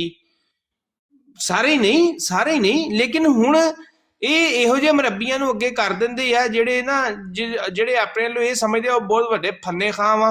ਲੇਕਿਨ ਯਕੀਨ ਕਰੋ ਕਿ ਇੱਕ ਸਾਦਾ ਜ਼ੇਨ ਬੰਦਾ ਤੇ ਫਿਰ ਸਮਝ ਜਾਂਦਾ ਕਿ ਇਹ ਨਾ ਫੁੱਦੂ ਬਣਾਉਂਦੇ ਪਏ ਆ ਜਿਹੜੇ ਸਿੱਧੇ ਲਫ਼ਜ਼ਾਂ 'ਚ ਗੱਲ ਆ। ਤੇ ਬੰਦਾ ਸਮਝ ਨਹੀਂ ਆਉਂਦੀ ਕਿ ਨਰਮੀ ਰੱਖੇ ਤਦ ਬੁਰਾ ਬਣਦਾ ਵਾ, ਗਾਲਾਂ ਕੱਢੇ ਤੇ ਇਹ ਕਹਿੰਦੇ ਆ ਗਾਲੀਬਾਜ਼ ਆ। ਜ਼ਰਾ ਥੋੜਾ ਜਿਹਾ ਆਪ ਦੱਸੋ, ਸਿਆਣੀ ਗੱਲ ਕਰਦੇ ਹੋ ਕੋਈ, ਸਾਨੂੰ ਵੀ ਤੁਹਾਡੀ ਗੱਲ ਤੋਂ ਥੋੜਾ ਜਿਹਾ ਸਮਝ ਮਿਲੇ, ਮਿਹਰਬਾਨੀ। ਉਮਰ ਭਾਈ ਦੇਖੋ, ਕੱਦ ਤੇ ਹੀ ਲੱਦ ਹੁੰਦਾ ਨਾ, ਜਿੱਡਾ ਕਿ ਉਹਨਾਂ ਦਾ ਕੱਦ ਹੈ ਉਹਨਾਂ ਕੋਈ ਉਹਨਾਂ ਦੇ ਉੱਤੇ ਵਜ਼ਨ ਹੈ। ਇਹ ਉਹਨਾਂ ਨੂੰ ਖੁਦ ਸਮਝਣਾ ਚਾਹੀਦਾ ਕਿ ਉਹ ਐਡੇ ਕਾਬਲ ਨਹੀਂ ਹਨ ਕਿ ਉਹ ਪੂਰੀ ਮੁਸਲਿਮ ਉਮਤ ਨੂੰ, ਮੁਸਲਿਮ ਕੌਮ ਨੂੰ ਚੈਲੰਜ ਕਰਨ ਜਾਂ ਉਹਨਾਂ ਨੂੰ ਬੁਰਾ ਭਲਾ ਕਹਣ।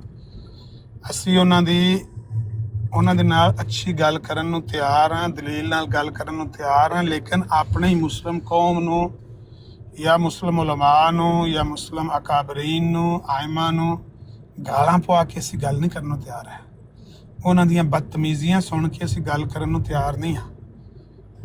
ਅਸੀਂ ਆਪਣੀ ਕੌਮੀ ਗੈਰਤ ਦੇ ਉੱਤੇ ਕਤਆਨ ਕੰਪਰੋਮਾਈਜ਼ ਨਹੀਂ ਕਰਾਂਗੇ। ਉਹਦੇ ਵਾਸਤੇ ਬੇਸ਼ੱਕ ਸਭ ਤੋਂ ਪਹਿਲੇ ਮੇਰਾ ਖਿਆਲ ਹੈ ਕਿ ਮੇਰੀ ਆਪਣੀ ਜਿਹੜੀ ਸ਼ਖਸੀਅਤ ਹੈ, ਮੈਂ ਉਹਦੀ ਕੁਰਬਾਨੀ ਦੇਣਾ ਪਿਆ ਕਿ ਮੈਨੂੰ ਉਹ ਗਾਲੀਬਾਜ਼ ਕਹੀ ਜਾ ਰਹੇ ਨੇ ਤੇ ਬੰਦੇ ਮੈਨੂੰ ਕਈ ਕਹਿੰਦੇ ਨੇ ਕਿ ਯਾਰ ਤੇਰੇ ਬਾਰੇ ਇਹ ਗੱਲ ਸੁਣ ਕੇ ਅਫਸੋਸ ਲੱਗਦਾ। ਮੈਂ ਕਿਹਾ ਵੀ ਮੈਨੂੰ ਬੇਸ਼ੱਕ ਤਾਰੀਖ ਵਿੱਚ ਗਾਲੀਬਾਜ਼ ਦੇ ਨਾਂ ਤੋਂ ਤੁਸੀਂ ਯਾਦ ਕਰਿਆ ਜੇ, ਪਰ ਮੈਂ ਇਹ ਨਹੀਂ ਹੋ ਸਕਦਾ ਕਿ ਮੇਰੇ ਸਾਹਮਣੇ ਮੇਰੀ ਕੌਮ ਨੂੰ ਗਾਲ ਪਵੇ ਤੇ ਮੈਂ ਚੁੱਪ ਕਰਕੇ ਬਗੈਰਤ ਬਣ ਕੇ ਉੱਥੇ ਗੁਫ਼ਤਗੂ ਦੇ ਲਾਲਚ ਵਿੱਚ, ਹਿਰਸ ਵਿੱਚ ਮੈਂ ਕੰਪਰੋਮਾਈਜ਼ ਕਰਕੇ ਬੈਠ ਜਾਵਾਂ। ਇਹ ਨਹੀਂ ਇਨਸ਼ਾਅੱਲਾ ਹੋਣ ਲੱਗਾ। ਕੋਈ ਮਸਲਾ ਨਹੀਂ, ਮੈਂ ਤੁਹਾਡੇ ਕੋਲੋਂ ਸਰਟੀਫਿਕੇਟ ਨਹੀਂ ਲੈਣਾ ਹੈ। ਬੇਸ਼ੱਕ ਮੈਨੂੰ ਗਾਲੀਬਾਜ਼ ਕਹੋ। ਗਾਲੀਬਾਜ਼ ਤੇ ਸਾਡੇ ਮੁਸਲਿਮ ਉਲਮਾ ਨੂੰ ਵੀ ਇਹਨਾਂ ਦੇ ਵੱਡੇ ਵਡੇਰੇ ਗਾਲੀਬਾਜ਼ ਹੀ ਕਹਿੰਦੇ ਸੀ। ਮੌਲਾਨਾ ਸਨਾਉਲਾ ਅੰਮ੍ਰਿਤਸਰੀ ਨੇ ਕਾਦੀਆਂ ਆ ਕੇ 1903 ਵਿੱਚ ਜਦੋਂ ਰੁਕਾ ਲਿਖਿਆ ਕਿ ਮੈਂ ਆ ਗਿਆ ਤੁਹਾਡੀਆਂ ਪੇਸ਼ਗੋਈਆਂ ਦੀ ਪੜਤਾਲ ਵਾਸਤੇ, तो मिर्ज़ा साहब ने की जवाब दिता कि बात तो कहते हैं लेकिन फिर आप जैसे मौलवी कशां कशां बात को गालियों की तरफ ले जाते हैं। ਉਹਨਾਂ ਦਾ ਉਦੋਂ ਵੀ ਸ਼ਿਕਵਾ ਸੀ ਕਿ ਤੁਸੀਂ ਗਾਲਾਂ ਕੱਢਦੇ ਹੋ। ਉਹ ਸ਼ਿਕਵਾ ਉਹਨਾਂ ਦਾ ਪਹਿਲੇ ਦਿਨ ਦਾ ਹੈ। ਅਸੀਂ ਉਸ ਬਿਮਾਰੀ ਦਾ ਇਲਾਜ ਨਹੀਂ ਕਰ ਸਕਦੇ। ਉਹ ਕਹਿਣਾ ਹੈ ਉਹਨਾਂ ਨੇ ਗਾਲੀਬਾਜ਼ ਤੇ ਕਹਿਣ, ਸਾਨੂੰ ਜਿਹੜਾ ਸਰਟੀਫਿਕੇਟ ਉਹਨਾਂ ਦੇਣਾ ਨਾ ਦੇਣ, ਲੇਕਿਨ ਅਸੀਂ ਕੰਪਰੋਮਾਈਜ਼ ਨਹੀਂ ਕਰਨਾ ਆਪਣੇ ਕਾਬਰੀਨ ਦੀ, ਆਪਣੀ ਕੌਮ ਦੀ ਇੱਜ਼ਤ ਉੱਤੇ। ਬਿਲਕੁਲ ਉਹਨਾਂ ਨੂੰ ਕਹੋ, ਇੱਕ ਵਾਰੀ ਵਾਰਨਿੰਗ ਦਿਓ, ਸਮਝਾਓ ਬਈ ਮੇਰਾ ਵੀਰ ਗਾਲ ਨਾ ਕੱਢੋ, ਬਦਤਮੀਜ਼ੀ ਨਾ ਕਰੋ। ਜੇ ਤੁਸੀਂ ਕਰੋਗੇ ਅਸਾਂ ਉਹੀ ਜਵਾਬ ਤੁਹਾਨੂੰ ਵਾਪਸ ਲੁਟਾਉਣਾ। ਦੂਜੀ ਵਾਰੀ ਕਰਦਾ ਠਕਾ ਕੇ ਜਵਾਬ ਦਿਓ। ਬੇਸ਼ੱਕ ਤੁਹਾਨੂੰ ਗਾਲੀਬਾਜ਼ ਕਰਨ, ਬੇਸ਼ੱਕ ਤੁਹਾਨੂੰ ਡਿਸਕਨੈਕਟ ਕਰ ਦੇਣ, ਗੱਲ ਨਾ ਕਰਨ, ਕੋਈ ਮਸਲਾ ਨਹੀਂ। ਲੇਕਿਨ ਆਪਣੀ ਕੌਮ ਦਾ ਇਹ ਲੱਲੂਆਂ ਪੰਜਵਾਂ ਤੋਂ ਦੋ ਟਗੇ ਦੇ ਬੰਦੇ ਨੇ ਇੱਥੇ ਉਹ ਆ ਕੇ ਤੋਂ ਆਪਣੇ ਨੂੰ ਪਤਾ ਨਹੀਂ ਕੀ ਸਮਝਣ ਲੱਗ ਪਏ ਨੇ। ਰਾਤੀ ਉਹ ਪਿਆ ਆਖੇ, ਉਹ ਜਮੀਲ ਮਰਜ਼ਾਈ ਉਹ ਪਿਆ ਆਖੇ ਜੀ ਪਾਕਿਸਤਾਨ ਇੱਕ ਨੰਗ ਧੜੰਗ ਮੁਲਕ ਹੈ, ਉੱਥੇ ਦੇ ਬੰਦੇ ਪਤਾ ਨਹੀਂ ਕੀ ਗੱਲਾਂ ਕਰਦੇ ਨੇ। ਇੱਥੇ ਅਮਰੀਕਾ ਵੇਖ ਲਓ, ਕੋਈ ਬੰਦਾ ਆਂਦਾ ਤੂੰ ਚੌਧਰੀ ਰਿਆਸਤ ਡੋਈਆਂ ਵਾਲਾ, ਤੂੰ ਚੌਧਰੀ ਫਲਾਣਾ ਹੈ, ਤੂੰ ਗੁੱਜਰ ਹੈ, ਤੂੰ ਜੱਟ ਹੈ। ਇੱਥੇ ਕੋਈ ਚੱਕਰ ਨਹੀਂ ਹੈ। ਇੱਥੇ ਮੈਨੂੰ ਕੋਈ ਗੋਰਾ ਆਖੇ ਹੂ ਦਾ ਹੈਲ ਆਰ ਯੂ, ਤਾਂ ਮੈਂ ਉਹਨੂੰ ਕਹਿਣਾ ਓਏ I am citizen of America, ਕਹਿੰਦਾ ਅੱਗੂ ਝਾਕਰ ਬਹਿ ਜਾਂਦਾ। ਤੇ ਇੱਥੇ ਤੇ ਬਾਦਸ਼ਾਹ ਜੰਨਤ 'ਚ ਅਸੀਂ ਆਏ ਹਾਂ। ਇਹ ਸਿਰਫ ਉਹ ਨੰਗ ਧੜੰਗ ਗਰੀਬ ਗੁਰਬਾ ਮੁਲਕ ਤੇ ਉਹ ਸਾਨੂੰ ਖਲੋਣ ਨਹੀਂ ਦਿੰਦੇ, ਉੱਥੇ ਸਾਡੀ ਬਿਸਤੀ ਕਰਦੇ। ਮੈਂ ਕਿਹਾ ਮੇਰਾ ਦਿਲ ਕਰੇ, ਮੇਰੇ ਕੋਲ ਟਾਈਮ 11 ਵੱਜ ਗਏ ਨੇ ਤੇ ਗੱਲ ਇਹਨੇ ਬੜੀ ਨਵੀਂ ਕੀਤੀ ਹੈ ਤੇ ਖਾਸ ਕੀਤੀ ਹੈ ਤੇ ਮੈਂ ਇਹਦਾ ਜਵਾਬ ਦੇ ਹੀ ਜਾਂ, ਪਰ ਲੇਟ ਹੋ ਗਿਆ। ਮੈਂ ਸਵੇਰੇ ਉੱਠ ਨਹੀਂ ਸਕਦਾ, ਫਿਰ ਡਰਾਈਵ ਕਰਨਾ ਹੁੰਦਾ ਦਿਹਾੜੀ ਤੇ ਮੈਨੂੰ ਨੀਂਦਰ ਨਹੀਂ ਪਏਗੀ ਤੇ ਮੈਂ ਲੇਟ ਹੋ ਜਾਵਾਂਗਾ, ਗੱਲ ਸ਼ੁਰੂ ਹੋ ਜਾਂਦੀ ਹੈ। ਪਰ ਮੈਂ ਜਵਾਬ ਦੇਣਾ ਚਾਹੁੰਦਾ ਸੀ। ਇੱਕ ਵਾਰੀ ਮੈਂ ਸੋਚਿਆ ਮੈਂ ਅੰਦਰ ਵੜ ਕੇ ਮੈਸੇਜ ਲਿਖ ਕੇ ਦੇ ਆਵਾਂ। ਫਿਰ ਮੈਂ ਕਿਹਾ ਚਲੋ ਕੱਲ ਜਿੰਦੇ ਰਹੇ ਤੇ ਦੇਖ ਲਾਂਗੇ। ਚੌਹਾਨ ਸਾਹਿਬ, ਮੈਂ ਕਿਹਾ ਵੀ ਜਿਹੜੇ ਅਮਰੀਕਾ ਵਾਲੇ ਨੇ ਜਾਂ ਕੈਨੇਡਾ ਵਾਲੇ ਨੇ ਜਾਂ ਯੂਰਪ ਵਾਲੇ ਨੇ ਜਾਂ UK ਵਾਲੇ ਨੇ, ਉਹਨਾਂ ਨੂੰ ਜੇ ਮਰਜ਼ਾਈ ਹੈਗਾ ਉਹ ਕਿ ਆਖੇ ਵੀ ਈਸਾ ਅਲੈਹਿਸਲਾਮ ਜ਼ਿੰਦਾ ਨੇ ਕਿ ਫੌਤ ਹੋ ਗਏ ਨੇ, ਉਹ ਕੀ ਆਖਦਾ ਅੱਗੋਂ? ਉਹ ਆਂਦਾ ਖਸਮਾਂ ਨੂੰ ਖਾ, ਫੌਤ ਹੋ ਗਏ ਨੇ ਭਾਵੇਂ ਜ਼ਿੰਦਾ ਨੇ, ਮੈਨੂੰ ਮਸ਼ੀਨ ਚਲਾਉਣ ਦੇ ਪਰਾਂ ਮੇਰੇ ਤੋਂ 2 ਮੀਟਰ ਦੂਰ ਹੋ ਕੇ ਖਲੋ, ਦਫਾ ਹੋ ਜਾ ਪਰਾਂ। ਮੈਨੂੰ ਤੇਰੀ ਇਸ ਬਕਵਾਸ ਦੀ ਕੋਈ ਜ਼ਰੂਰਤ ਨਹੀਂ। ਜ਼ਿੰਦਾ ਨੇ ਤਾਂ ਵੀ, ਫੌਤ ਹੋ ਗਏ ਨੇ ਤਾਂ ਵੀ, ਤੂੰ ਜਾਣ ਤੇਰਾ ਕੰਮ ਜਾਣੇ, ਮੇਰੇ ਨਾਲ ਇਹੋ ਜਿਹੀ ਗੱਲ ਹੀ ਨਾ ਕਰ। ਤਾਂ ਮਤ ਤੈਨੂੰ ਉਹ ਚੰਗਾ ਲੱਗਦਾ ਹੈ। ਜੇ ਤੂੰ ਪਾਕਿਸਤਾਨ ਉਹਨਾਂ ਬੰਦਿਆਂ ਅੱਗੇ ਗੱਲ ਕਰਨਾ ਜਿਨ੍ਹਾਂ ਦਾ ਇਤਕਾਦ ਹੈ, ਈਮਾਨ ਹੈ, ਤੇ ਉਹਨਾਂ ਨੇ ਤੈਨੂੰ ਰਿਐਕਟ ਕਰਨਾ ਹੈ, ਉਹਨਾਂ ਨੇ ਤੈਨੂੰ ਰਿਬਟਲ ਦੇਣਾ ਹੈ, ਕਿਉਂਕਿ ਉਹਨਾਂ ਦਾ ਈਮਾਨ ਹੈ ਕਿ ਈਸਾ ਉਹ ਇਸ ਗੱਲ ਕੇ ਜਵਾਬ ਦਿੰਦੇ ਨੇ। ਤੇ ਜਿਹੜੀ ਕੌਮ ਦੀ ਤੂੰ ਪਿਆ ਤਾਰੀਫ ਕਰਨਾ ਬੜੀ ਚੰਗੀ ਗੱਲ ਹੈ। ਤੁਸੀਂ ਆਪਣੇ ਆਪ ਨੂੰ ਇਸੇ ਕੌਮ ਦੇ ਵਿੱਚ ਵਾੜ ਲਓ, ਛੱਡ ਦਿਓ ਇਹ ਝਗੜਾ। ਈਸਾ ਅਲੈਹਿਸਲਾਮ ਫੌਤ ਹੋ ਗਏ ਨੇ ਕਿ ਜ਼ਿੰਦਾ ਨੇ, ਕੀ ਆਂਦੇ ਹੋ ਸਾਨੂੰ? ਕਿ ਆਪਣਾ ਮਸ਼ੀਨਾਂ ਚਲਾਓ ਤੇ ਸਵੇਰੇ ਉੱਠ ਕੇ ਪਾਣਿਆਂ ਨਾਲ ਨਾਸ਼ਤਾ ਕਰੋ, ਦੁਪਹਿਰੀ ਜਨਾਬ ਲੰਚ ਕਰੋ, ਸ਼ਾਮੀ ਡਿਨਰ ਕਰੋ, ਤੇ ਉਹਦੇ ਬਾਅਦ ਬੀਵੀ ਨੂੰ ਜੱਫੀ ਪਾ ਕੇ ਸੋਵੋ, ਬੱਚੇ 5-5 7-7 ਪੈਦਾ ਕਰੋ। ਉਹਦੇ ਬਾਅਦ ਜਦੋਂ ਮਰ ਜਾਓਗੇ ਤੁਹਾਡੀ ਲਾਸ਼ ਨੂੰ ਅੱਗ ਲਾ ਦੇਣਗੇ ਜਾਂ ਉਹਦੇ ਵਿੱਚ ਕਿਰੇ ਦਫਨ ਕਰ ਦੇਣਗੇ। ਦੋਵੇਂ ਤਰੀਕੇ ਤੇ ਯੂਰਪ 'ਚ ਮੌਜੂਦ ਨੇ। ਤੇ ਛੱਡੋ ਇਹ ਬਹਿਸਾਂ ਕਰਦੀਆਂ ਬਹਿਸਾਂ। ਉਹਨੇ ਕਹਿਣਾ ਵੀ ਜ਼ਾਤ ਦੀ ਕੋੜ ਕਿਰਲੀ ਤੇ ਸ਼ਤੀਰਾਂ ਨੂੰ ਜੱਫੇ ਕਰਨੀਆਂ ਬਹਿਸਾਂ ਵੀ ਈਸਾ ਅਲੈਹਿਸਲਾਮ ਜ਼ਿੰਦਾ ਨੇ ਕਿ ਫੌਤ ਹੋ ਗਏ ਨੇ, ਤੇ ਮਿਸਾਲਾਂ ਯੂਰਪ ਦੀਆਂ ਕੌਮਾਂ ਦੀਆਂ। ਬਈ ਯੂਰਪੀਅਨ ਕੌਮਾਂ ਨੂੰ ਕੀ ਲੱਗੇ ਈਸਾ ਅਲੈਹਿਸਲਾਮ ਫੌਤ ਹੋ ਗਏ ਨੇ ਕਿ ਜ਼ਿੰਦਾ ਨੇ? ਉਹ ਤਾਂ ਕਹਿੰਦੇ ਨੇ ਅਸੀਂ ਤਾਂ ਮੁਲਹਿਦ ਹਾਂ, ਅਸੀਂ ਤਾਂ ਬਾਈਬਲ ਨੂੰ ਹੀ ਮੰਨਦੇ ਆ। ਨਾ ਅਮਰੀਕਾ ਵਾਲੇ ਮੰਨਦੇ, ਨਾ ਯੂਰਪ ਮੰਨਦਾ, ਨਾ ਅਮਰੀਕਾ ਮੰਨਦਾ, ਨਾ ਕੈਨੇਡਾ ਮੰਨਦਾ। ਵੈਸ ਭਾਈ ਵੀ ਆ ਗਏ ਨੇ।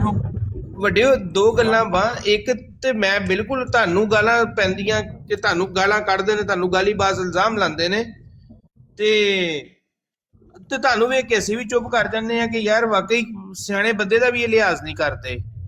ਤੇ ਸਾਡੇ ਲਈ ਕੀ ਹੁਕਮ ਹੈਗਾ? ਥੋੜਾ ਜਿਹਾ ਇਹ ਵੀ ਗੱਲ ਦੱਸ ਦਿਓ, ਕਿਉਂਕਿ ਇਹ ਕਰਦੇ ਤੇ ਹੈ ਨੇ, ਇਹਨਾਂ ਦੇ ਮਰੱਬੀ ਤੇ ਕਰਦੇ ਹੀ ਕਰਦੇ ਨੇ ਜੀ।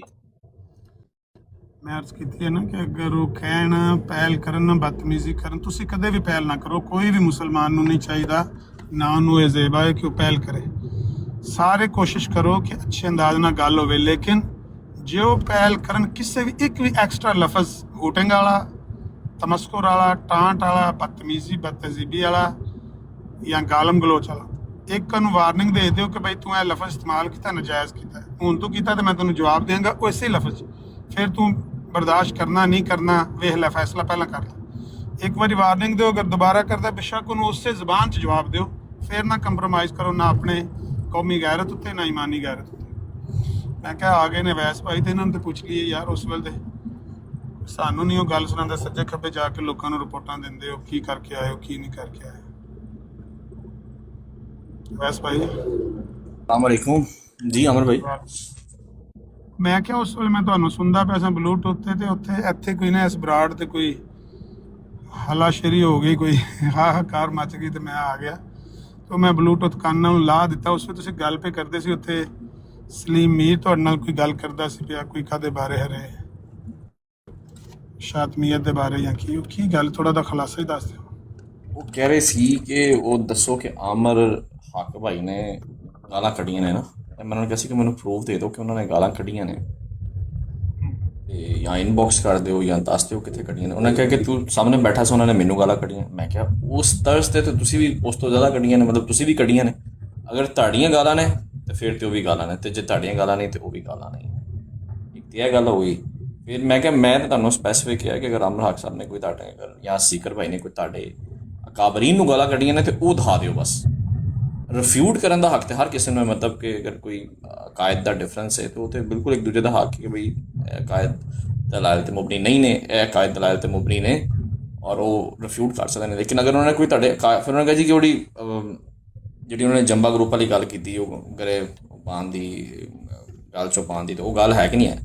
ਮੈਂ ਕਿਹਾ ਅਗਰ ਤੇ ਤੁਹਾਡਾ ਅਸੂਲ ਅਪਣਾਉਣਾ ਤੇ ਫਿਰ ਤੇ ਗੱਲ ਨਹੀਂ ਹੈ ਜਿਹੜਾ ਤੁਸੀਂ ਬਣਾਇਆ, ਤੇ ਫਿਰ ਅਗਰ ਤੁਹਾਡਾ ਅਸੂਲ ਨਹੀਂ ਹੈ ਤੇ ਫਿਰ ਇਹ ਵੇ ਕਿ ਅਗਰ ਤੁਸੀਂ ਕਹਿੰਦੇ ਹੋ ਕਿ ਅਗਰ ਇਹ ਗੱਲ ਹੈ, ਜੇ ਤੁਸੀਂ ਇਹਨੂੰ ਗੱਲ ਕੰਸੀਡਰ ਕਰਨਾ ਹੈ ਮਿਰਜ਼ਾ ਸਾਹਿਬ ਨੂੰ, ਤੇ ਫਿਰ ਉਹੀ ਅਸੂਲ ਦੇ ਤਹਿਤ ਜਿਹੜੇ ਤੁਸੀਂ ਗਏ ਤੇ ਉਹ ਫਿਰ ਰਸੂਲ ਅੱਲਾਹ ਨੂੰ ਗੱਲ ਜਾਂਦੀ ਹੈ। ਫਿਰ ਮੈਂ ਕਿਹਾ ਫਿਰ ਫੈਸਲਾ ਤੁਸੀਂ ਆਪ ਕਰ ਲਓ। ਇਹ ਮੇਰੀ ਉਹਨਾਂ ਨਾਲ ਲਾਸਟ ਆਮਰ ਭਾਈ ਤੁਹਾਨੂੰ ਰਿਪੋਰਟਿੰਗ ਹੋਈ ਹੈ ਕੋਈ? ਹਾਂ ਯਾਰ ਕਾਹਦੀ ਰਿਪੋਰਟਿੰਗ ਨਾ ਰਿਮੂਵ ਕਰੋ। ਹਾਂ ਰਹਿਣ ਦਿਓ, ਤੁਸੀਂ ਰਿਮੂਵ ਕਰੋ। ਉਹਨੂੰ ਆਖੋ ਤੁਸੀਂ ਬੰਦ ਕਰ ਦਿਓ ਬਰਾੜ ਅੱਲਾ ਵਾਰਸ। ਨਹੀਂ ਅਪੀਲ ਸਬਮਿਟ ਕਰ ਦਿਓ, ਅਪੀਲ ਸਬਮਿਟ ਕਰ ਮੈਂ ਦਿਓ। ਦੂਸਰੇ ਮੋਬਾਈਲ ਨਾਲ ਖਲੋ ਜਾ, ਜੁਆਇਨ ਕਰ ਲੈਣਾ ਦੂਸਰੇ ਮੋਬਾਈਲ ਨਾਲ। नहीं अभी रुके नहीं जाना, अपील सबमिट करने थे उनको। खैर है अपील सबमिट करने थे। दूसरे मोबाइल में असल में डबल टैप भी तो कोई नहीं ना कर रहा। अपील सबमिट करें जरा और अपील सबमिट कर दो आप। जंबा साहब का क्या जिक्र आया था? ਉਹ ਜਿਹੜਾ ਸੀਕਰ ਨੇ ਕਿਹਾ ਨਾ ਵੀ ਚੌਹਾਨ ਸਾਹਿਬ ਨੇ ਕਿਹਾ ਮਿਰਜ਼ਾ ਸਾਹਿਬ ਦੇ ਸਾਰੇ ਮੁੰਡੇ ਹਰਾਮਜ਼ਾਦੇ ਨੇ, ਤੇ ਉਹ ਕਹਿੰਦੇ ਨੇ ਗਾਲ ਕੱਢੀਏ। ਅੱਛਾ, ਜੇ ਸੀਕਰ ਇਧਰੋਂ ਕਵੇ ਕਿ ਮਿਰਜ਼ਾ ਸਾਹਿਬ ਦੇ ਬਾਰੇ, ਉਹਨਾਂ ਦੇ ਮੁੰਡਿਆਂ ਦੇ ਬਾਰੇ ਚੌਹਾਨ ਸਾਹਿਬ ਨੇ ਕਿਹਾ ਕਿ ਸਾਰੇ ਮੁੰਡੇ ਹਰਾਮਜ਼ਾਦੇ ਨੇ, ਇਹ ਹੋ ਗਈ ਗਾਲ। ਤੇ ਜੇ ਤੁਸੀਂ ਆਲਾ ਹਜ਼ਰਤ ਦਾ ਫਤਵਾ ਪੜ੍ਹ ਕੇ ਆਖੋ ਕਿ ਭਾਬੀਆਂ ਦਾ ਨਿਕਾਹ ਨਹੀਂ, ਆਲਾ ਹਜ਼ਰਤ ਕਹਿੰਦੇ ਨੇ ਜ਼ਨਾ ਹੈ, ਉਹ ਗਾਲ ਨਹੀਂ। ਇਹ ਅਜੀਬ ਮਾਮਲਾ ਹੈ। ਤੁਸੀਂ ਗਾਲੀ ਨਹੀਂ ਦੇ ਰਹੇ, ਅਸੀਂ ਗਾਲੀ ਦੇ ਰਹੇ ਹਾਂ। कैसा मयार, कैसा इखलाक, मिर्जाई म्यार। आमर नज़ीर भाई, वो जड़ा मीर सलीम है इमाम हसन और हुसैन और हज़रत अली करमल्ला वजहो नूं यजीद दे बराबर बना रहा सी, वो साडे वास्ते गल ही नहीं है। वो तो बहुत बड़ी गल ही है। वो इतना शातम है मीर सलीम, तो ओदे बारे च गल नहीं कर सकते है। ये वाटर को नीचे क्या कह दिया, वो गालियां ही गालियां निकाले जा रहा है। ये वो अपने खलीफा को कुत्ता वाटर पागल हो गए, उसको करने दें। ये अफजल भाई जो हैं, ये इनकी एज कितनी? जरा अफजल भाई अपनी एज बता दें जरा। क्या पूछा उस्मान भाई? इनकी एज, अफजल भाई की एज क्या है? ये अफजाल है क्या अफजल? मेरे नेड़े होंगे 50 मेरे उनके आमर नज़ीर भाई के नेड़े ही हूँ। तो भाई आप इतने आमर भाई के नेड़े हैं, माशाल्लाह अकल शऊर रखते हैं और एज भी आपकी काफी है। जब मिर्ज़ाई आपस में लड़ रहे होते हैं, आप ऊपर जाके क्या करते हैं बैठ के उनके पास? उनकी लड़ाई सुन रहा होता हूँ, मुझे मजा आ रहा है। ऊपर बैठ के सुनने का मजा आता है। वो फिर मुसलमानों को गाली निकालना शुरू कर देते हैं। बहुत शिकन भाई, जब आपने मुझे लिख के नीचे भेजा कि आप नीचे उतर जाओ, तो मैंने दूसरा कोई सवाल किया, मैं उतर गया। 5 मिनट फिर आप चले गए ऊपर, 5 मिनट फिर आप वो चले गए। मैं तो गुजारिश ही कर सकता हूँ भाई आप लोगों से।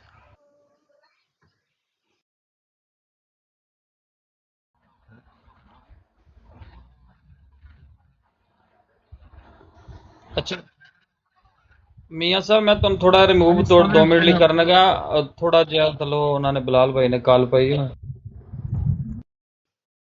बिलाल भाई को ले लो यार, मैंने दीजिए यार वैसे भी।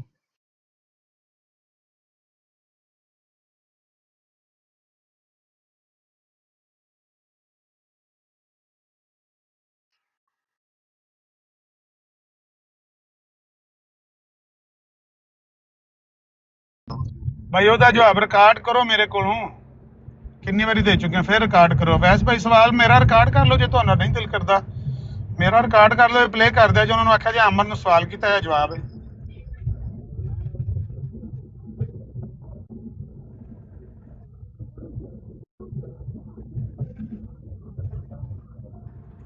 कुछ भी नहीं होएगा।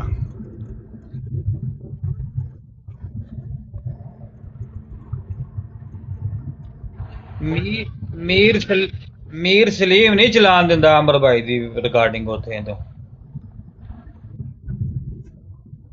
ਤੇ ਫਿਰ ਜੇ ਸਵਾਲ ਉਹਨੇ ਕੀਤਾ ਹੈ ਤੇ ਜਵਾਬ ਤੇ ਸਹੀ ਦੇਣਾ ਹੈ ਨਾ। ਤੇ ਜੇ ਜਵਾਬ ਨਹੀਂ ਚਾਹੀਦਾ ਤੇ ਫਿਰ ਮੈਂਟੀ ਨੂੰ ਬੁਲਾ ਕੇ ਉਹਦੇ ਕੋਲ ਜਵਾਬ ਲੈ ਲੈਣ। ਨਹੀਂ ਕਮੈਂਟ ਠੀਕ ਹੈ। ਸਨਾਉल्ला ਮਤਲਬ ਸਰੀ ਸਾਹਿਬ ਵਾਲਾ ਉਹ ਜਿਹੜਾ ਸੀਰਤ ਸੁਨਾਈ ਚ ਲਿਖਿਆ ਹੋਇਆ ਵਾ ਉਹ ਵਾਲਾ ਗੱਲ ਦਾ ਜਵਾਬ ਕਹਿੰਦੇ ਨੇ। ਉਹਦਾ ਤੇ ਐਡਾ ਸੋਹਣਾ ਜਵਾਬ ਹੈ ਨਾ ਕਿ ਸਿੱਧਾ ਹੀ ਮਿਰਜ਼ਾ ਸਾਹਿਬ ਕਜ਼ਾਬ ਦੇ ਸਿੱਧਾ ਹੀ ਬਗੈਰ ਬ੍ਰੇਕਾਂ ਤੋਂ। ਇਹਨਾਂ ਕੋਈ ਗੱਲ ਕਰਨੀ ਨਹੀਂ ਹੈ ਸਾਰਿਆਂ ਨੂੰ ਗੱਲ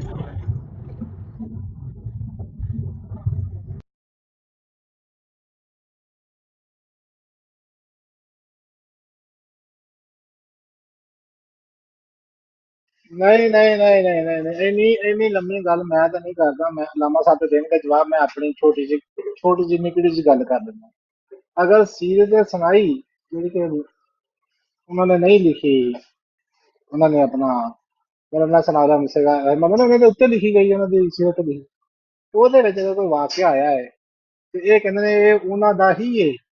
ਤੇ ਫਿਰ ਹਯਾਤ ਨਾਸਰ ਦੇ ਜਿਹੜਾ ਵਾਕਿਆ ਮਿਰਜ਼ਾ ਗੁਲਾਮ ਅਹਿਮਦ ਕਾਦਰੀ ਦਾ ਆਇਆ ਹੈ ਨਾ ਕਿ ਮੀਰ साहब मुझे हैजा हो गया है, वो भी मिर्जा साहब का ही है। तो फिर मनो मिर्जा गुलाम अहमद कादरी ने भाई आज ना मरिया सीरत महदी भी मननी चाहिए। फिर सीरत महदी की सारी रवायात भी मननी चाहिए। और मजे की गल है भाई हैजा भी जिहदे नाल दवा करके होया सी ना, जिहदे नाल आखिरी फैसला इश्तिहार से ओदा ही है ना सनाउल्लाह मुसली दा। ते फिर मनो एक असूल से आजो तो बिस्मिल्लाह करो आओ। मियां ज़ीम साहब गल कर लो फिर मैं बिजी हो जाना। करो मैं सुनने फिर जी जज़ाकल्लाह अस्सलाम वालेकुम रहमतुल्लाहि व बरकातुहू। अच्छा मैंने सिर्फ एक गुजारिश आपसे ये करनी थी कि टिकटॉक के ऊपर एक मुनाफिक इंसान है कि जो बज़ाहिर तो आपका बड़ा खैर ख्वाह नजर आता है लेकिन हकीकत में वो बहुत बड़ा मुनाफिक है। तो वो एक दिन किसी प्लॉट के ऊपर बैठा बहुत रो रहा था कि यार मेरी ना आमर नजीर साहब से सुलह करवा दो। माइक के करीब बात कर, माइक के करीब मुंह कर लेना। बात थोड़ी आ रही है, आ तो रही है लेकिन थोड़ी आ रही, दिक्कत हो रही सुनने में। बताइए आप मेरी आवाज सुलह करा दो। जी जी मैं वो थोड़ा सा बयान करता हूँ ना। अच्छा वो कह रहा था कि वो पप्पू मलिक साहब की बात कर रहा हूँ, कह रहे थे कि अहमद नजीर साहब से मेरी सुलह करवा दो। तो मैंने उसके सामने ये शर्त रखी है, मैंने कहा ठीक है मैं तुम्हारी सुलह करवा लूँगा लेकिन शर्त एक है, ये जितने भी बड़े बड़े मुरब्बी हैं ना, मीर सलीम हो गया, जड़ीउल्लाह हो गया, वो और वो क्या नाम ले गंजा जो है वो मूसा हो गया, मैं कहा उनकी ब्रॉड के ऊपर तुमने जाना है और जाके सिर्फ इतना कहना है कि भाई जिसको तुम मसीह मऊद मानते हो या अपना ज़िल्ली बरूज़ी नबी मानते हो ना, मैं उस शख्स को झूठा कज़्ज़ाब दज्जाल और एक नंबर का गालीबाज समझता हूँ। जो करना है कर लो। मैं क्या इसकी रिकॉर्डिंग करके मुझे भेज दो, अपनी प्रोफाइल के ऊपर अपलोड कर दो। मैं अलामा साहब से रिक्वेस्ट करूँगा कि अलामा साहब बच्चा है माफ़ कर दे, सुलह कर लें। तो मैंने अलामा साहब आपकी इजाज़त हो तो ये शर्त मैं उसको रख दूँ उसके आगे।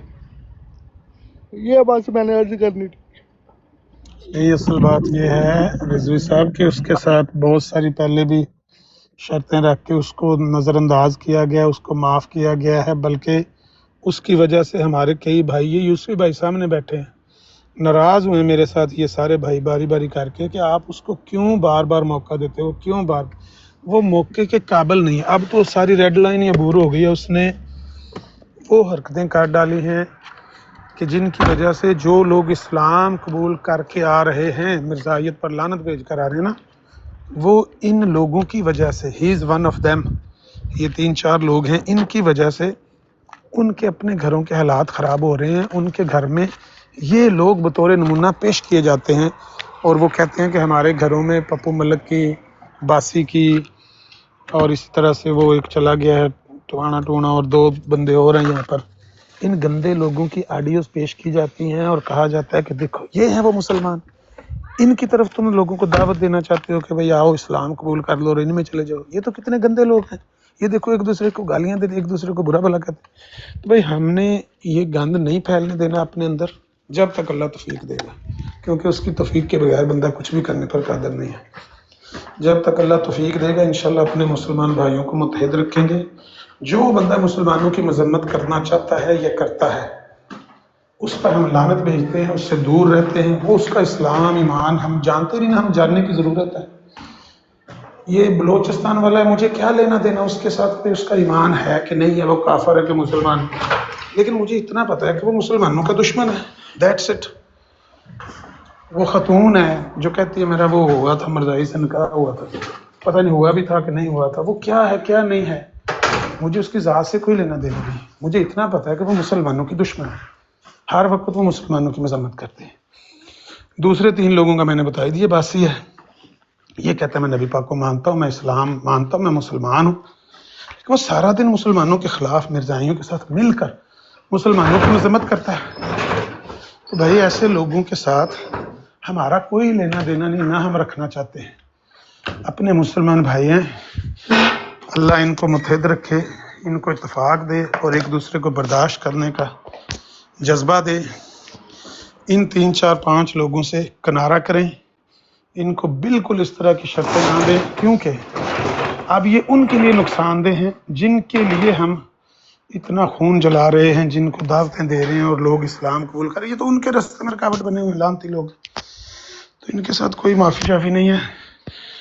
वो पहले भी कहता है, वो मिर्ज़ा साहब को कई दफ़ा वो कह चुका है कज़ाब जाल उधर जाके बराडों पे, तो हमने उससे ये नहीं करवाना, उससे सिर्फ ये करवाना है कि वो अपने आप को या एलिमिनेट कर ले, खुदकशी कर ले, मर जाए जाके किसी, कुरान में नहीं आता मुँह तू बगैज़िकुम, अपने ही गैज़ में वो मर जाए, या अपनी इस्लाह ऐसी कर ले कि मुसलमानों का बोगस और कीना दिल से निकाल दे। कई दफ़ा मैंने उसको कहा है कि अगर तू मुसलमान है और किसी मुसलमान से तुझे कोई तहफ़्फ़ुज़ात हैं तो वो जाके प्राइवेट में जाके डिस्कस कर, और बिलखसूस जाके मिर्ज़ाइयों की बरातों पर जाके बैठ कर उनके साथ मिलकर मुसलमानों को कहो कि हमारे बाबे ऐसे, हमारे मौलवी ऐसे, हमारे ख़त्म नबूत के मुजाहिद ऐसे, ये जवारी हैं, ये शराबी हैं, ये गालीबाज हैं।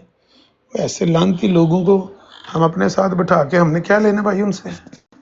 Jilani says, I've been told that we should.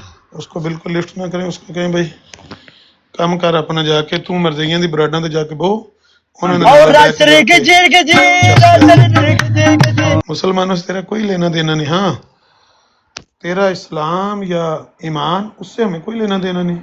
अगर तेरा ईमान है या इस्लाम है तो वो अल्लाह को जाके पेश करना है, मुझे पेश करना है, हमसे सर्टिफिकेट लेना है, अल्लाह के आगे पेश कर लेना कि या अल्लाह ये मेरा इस्लाम था, ये मेरा मुसलमानों से ताल्लुक़ था, वो कर लेना पेश। हम तो दुनिया में देखते हैं कि तू हर वक्त मुसलमानों की दुश्मनी, 3 4 लोग हैं ये हर वक्त ये दुश्मनी पर उतरे हुए। अस्सलाम वालेकुम। वालेकुम सलाम। जी जी नज़ीर भाई। जी करें बात। अच्छा नज़ीर भाई, आप अहमदिया से है ना? हाँ जी हाँ जी जी। अच्छा अभी क्या आज का टॉपिक आप क्या कर रहे हैं, क्या आप डिस्कस करें कर रहे हैं? जो भी आप नहीं बात मैं तो वैसे मेरे तो क्वेश्चन है थोड़े से 2 4 कुछ मैंने अरसे पहले, एक्चुअली मैं इतना कोई आलिम तो नहीं बोल सकते, बट ये कि थोड़ी सी रिसर्च की थी, उस चीज़ों को डिस्कस करता हूँ। एक्चुअली मेरा तो फर्स्ट ऑफ ऑल जो है ना, जो मैं अक्सर शेयर करता हूँ, अब अक्सर कादियानी दोस्त हैं ना, जो अहमदिया दोस्त हैं मेरे, जो आसपास मिलते हैं, कभी तो पता लगे कि अहमदी है, तो वो मुझे उनसे मैं एक ही क्वेश्चन करता हूँ कुरान का, और अभी जो रिसेंटली थोड़ी सी और चीज़ें पढ़ी हैं, अगर कुछ लोग सुन रहे होंगे तो अब मुझे गाइड करें अगर आपकी हैं कि नहीं, कि आप लोगों ने एक तो बिस्मिल्लाह को भी सूरत गिना हुआ है, ये पहली चीज़ ना, कुरान में आपने एडिटिंग की है, ये गलत है, आप मानते हैं इस चीज़ को? माज भाई आप ये नीचे ब्रॉड पे कब से बैठे हुए, 4 5 मिनट से बैठे हैं यहाँ, सुन रहे हैं उनको अमर साहब? हाँ सुन रहा हूँ। ठीक है, करे बात इसमें। मैंने भी क्वेश्चन किया है आपको। हाँ, ये बिस्मिल्लाह की जो है वो एडिशन हो जाती है, और इसके अलावा कौन सा एतराज़ है? हाँ, दूसरा ये है कि आपकी कोई आई थिंक सो जो आपकी तफसीर है, जो तर्जुमा है, वो हमसे डिफरेंट क्यों है? ये ऑलरेडी मैंने ना विटनेस किया कुछ लोगों के साथ बैठ के, کہ انہوں نے جو تفسیر کرتے تھے نا وہ ٹوٹلی مین کہ آپ بلیو کریں گے اگر ورڈ ٹو ورڈ کہیں نہ بالکل غلط ہے، مین الٹا ہے. اور جو میں پڑھ رہا تھا پھر ہم نے یہ اس بات پہ ڈیبیٹ کی کہ آپ وہی ویب سائٹ کھولیں جو میں کھول رہا ہوں تاکہ نا وہ پوائنٹ آف کانفیڈنس کانفلکٹ جو ہے نا وہ ایزیلی سالو ہو سکے. پھر انہوں نے براڈ کو کہہ دیا کہ یار ابھی خداحافظ کریں کل بیٹھیں گے. تو یہ کہ یہ تھوڑی سی ایک چیز ہے. اور تیسری جو سوچتا ہوں نا جو قادیان میں اس میں کوئی نیگیٹیوٹی ایکچولی یہ تو سرٹیفائڈ ملیشیا میں نا کہ آپ مسلمان نہیں ہیں، یہ ایک چیز سرٹیفائی کر دی ہے. اگر کوئی چیلنج کرنا چاہتا ہے تو میں اس کے ساتھ چلتا ہوں اقامہ اسلام. اگر وہ کہتا ہے نا کہ آپ چلو ہاں یہ غلط بات ہے تو میں ساتھ جانے کو بھی تیار ہوں. کہ نا یار میں ایک چیز یہ سوچتا ہوں کہ یار آپ کہیں پہ جو ہے نا جس طرح آپ سپوز کریں جہاں آپ نے اپنا پوائنٹ دینا ہوتا ہے نا وہاں پہ کبھی کبھی آپ نعوذ باللہ قرآن کو بھی غلط ثابت کرنے کی کوشش کرتے ہیں. پھر جہاں پہ کہیں حدیث اور اس سے آپ کی بات کی جائے نا اگر آپ کا پوائنٹ آف جو ہے نا جس طرح پوائنٹ آف ویو جو ہے آپ کا وہ مرزا قادیانی کے ساتھ جو ہمارا نہیں بنتا تو آپ پھر حدیث کو بھی ثابت کرنے کی کوشش کرتے ہیں غلط. پھر وہ حضرت آدم علیہ السلام پہ آ جائیں اس کے اوپر بھی، پھر حضرت عیسیٰ علیہ السلام پہ آ جائیں اس کے اوپر بھی. تو یہ ایکچولی یہ مجھے نا میں جاننا چاہ رہا ہوں، میں بڑا کیورس ہو گیا ہوں ابھی نا. میری کیورسٹی یہ ہے کہ یار آپ کس چیز پہ سٹینڈ کرتے ہیں؟ قرآن پہ آپ یا تو ہوتا ہے نا پھر ایک الگ یار قرآن کو بالکل اور حدیث کو سب کو نکال دیں اور آپ اپنی کتاب بنائیں، اپنا مذہب بنائیں، اپنی چیزیں بنائیں. اور پھر جو ہے نا اگر ہم ڈیبیٹ کرنے آتے ہیں نا تو پھر اگر ہمارا کوئی کنسرن ہے تو ہم ڈیبیٹ کریں گے، نہیں تو ہمیں تو کوئی کنسرن نہیں. یار آپ کا مذہب ہے، کتنے مذہب ہے دنیا میں؟ ہم کیا جس طرح ہم سنی ہم اپنے آپ کو جس طرح بولتے ہیں تو ہم جو ہے ہم کتنے مذہبوں پہ آپ نے کبھی دیکھا کہ ہم پاکستانی جو ہے جو بھی کہیں جو انڈیا پاکستان سے جو بھی ہیں مسلمان وہ کہاں کیا کسی ہندو پہ ڈیبیٹ کرتے ہیں؟ کسی کرسچن کے اوپر کسی آپ نے پاکستانی کو بیٹھے دیکھے، کسی اور کو آپ نے بیٹھے دیکھے اس طرح ڈیبیٹ کرتے ہوئے؟ کیوں آپ سے ڈیبیٹ ہوتی ہے؟ اگر آپ یہ سوچ رہے ہیں نا ہم بہت کنسرن کرتے ہیں بھائی کسی کے پاس اس دور میں ٹائم نہیں ہے. یار آپ جو ہے نا جب وہ غلط وہ کرتے ہیں نا تشریح کرتے ہیں اس کی قرآنی آیات کی اور اپنے مطلب کے حساب سے چیزیں بناتے ہیں اس جگہ پہ خون جلتا ہے اور لوگ جو ہے نا پینک ہوتے ہیں اور آپ سے لڑتے ہیں. سمجھ رہے ہیں آپ؟ جی نذیر بھائی ابھی تین کوشچن ہے، 3 یا 4 ان کی مجھے آنسر چاہیے ابھی. ٹھیک ہے آپ میوٹ لگا دیں گے نا تب تک. جی میوٹ. اصل بات یہ ہے کہ اسلام تو وہ شاعر نے کہا نا اسلام تیرے باپ کی جاگیر نہیں ہے، ہر ایک پہ لگا دیتا ہے تو کفر کے فتوے. اسلام تیرے باپ کی جاگیر نہیں ہے. اسلام تو کسی کا کوئی ملکیت تھوڑی ہے کہ آپ کہہ رہے ہیں کہ بھئی آپ نکل جائیں اور اسلام سے باہر جا کے کوئی اپنا الگ نام رکھ لیں. آپ کیسے کسی کو کہہ سکتے ہیں؟ باقی آپ نے باتیں جو کہی ہیں وہ کوئی ایڈریسیبل ہے نہیں. قرآن کریم کی آیت سے پہلے بسم اللہ تو ہر نیکی کے کام میں پڑھنی چاہیے، تو وہ بھی کوئی اعتراض نہیں ہے. آپ کو اور کوئی اعتراض نہیں. آپ ملیشیا میں ہوتے ہیں بتایا آپ نے؟ جی ملیشیا میں. پاکستان میں آپ کس جگہ سے ہیں؟ نہیں پاکستان ملیشیا میں سیٹ اپ ہوں، اسلام آباد سے. تو آپ کو پاکستان سے کبھی جماعت احمدیہ کے کسی فرد سے کبھی بات چیت کرنے کا موقع نہیں ملا؟ پاکستان نہیں ملیشیا میں بہت زیادہ ہیں کیونکہ میرے پاس کچھ سٹاف کام کر رہے تھے نا. تو جب آپ کسی کے مخالف کے اوپر کوئی بات تحقیق کرنا چاہتے ہیں تو آپ اپنے جو قرآن اور حدیث جو آپ کی اپنی مسلمات ہیں جن کو آپ مانتے ہیں وہاں سے بات پیش کرنا چاہتے ہیں یا ان کی جو کتابیں ہیں لکھی ہوئی ان کو دیکھتے؟ کبھی دیکھی ہے جماعت احمدیہ کی کتاب آپ نے دیکھی ہے کھول کے؟ جی تھوڑے سے کھولے. اس دن جب ہم ڈیبیٹ کر رہے تھے تو کھول رہے تھے. بٹ نہیں ایک چیز چھوٹی سی ہے نا کہ اس طرح ہے کہ جس طرح آپ دیکھیں مجھے کس طرح پتہ لگا آپ مانتے ہیں کہ قرآن کو آپ نے ایڈٹ کیا بسم اللہ ڈال کے، کیوں نہیں پہلے ڈلی ہوئی تھی؟ یہ آپ مجھے تھوڑا سا ایکسپلین کریں. نہیں ہر صورت سے پہلے بسم اللہ سوائے سورت توبہ کے ایڈٹ کون سا ہو گیا؟ نہیں ابھی ایک اچھا نہیں آپ مجھے بتائیں آپ کوئی ایک صورت دیں نمبر اپنی اس سے اور جو آپ قرآن پڑھیں اور پھر میں جس سے کرتا ہوں کیونکہ میں نے یہ آلریڈی لائف ہو چکا ہے ان کے ساتھ. کون تھے؟ احمد گجر تھے جن کے، تو اس میں انہوں نے خود مجھے بولا کہ ہم ایک صورت، کیونکہ جب وہ مجھ سے صورت کھلواتے تھے نا وہ مجھے 47 بولتے تھے اور نہ خود جو اپنے بندوں کو بولتے تھے 48. تو میں تھوڑا سا کنفیوز ہوا، میں نے کہا یہ آپ 48 47 کیوں؟ پھر انہوں نے مجھے ایکسپلین کیا کہ ہم جو ہے نا بسم اللہ کو بھی نا ایک صورت وہ کرتے ہیں. تو یہ تو ایکچولی پہلی غلط بات ہوگی نا، یہ تو آپ مانیں گے، ایڈمٹ کرتے ہیں کہ نہیں؟ مطلب یہ سب سے بڑا کفر ہے جو آپ کو نظر آیا ہے احمدی؟ جی کفر ہے. آپ قرآن کو ایڈٹ نہیں کر سکتے. سب سے بڑا کفر آپ کو یہی دکھائی جی دیا ہاں، نا؟ سب سے بڑا یہ میں آپ کو یہ میں ڈائجسٹ ہی نہیں کر پا رہا آپ لوگوں نے کیوں کیا.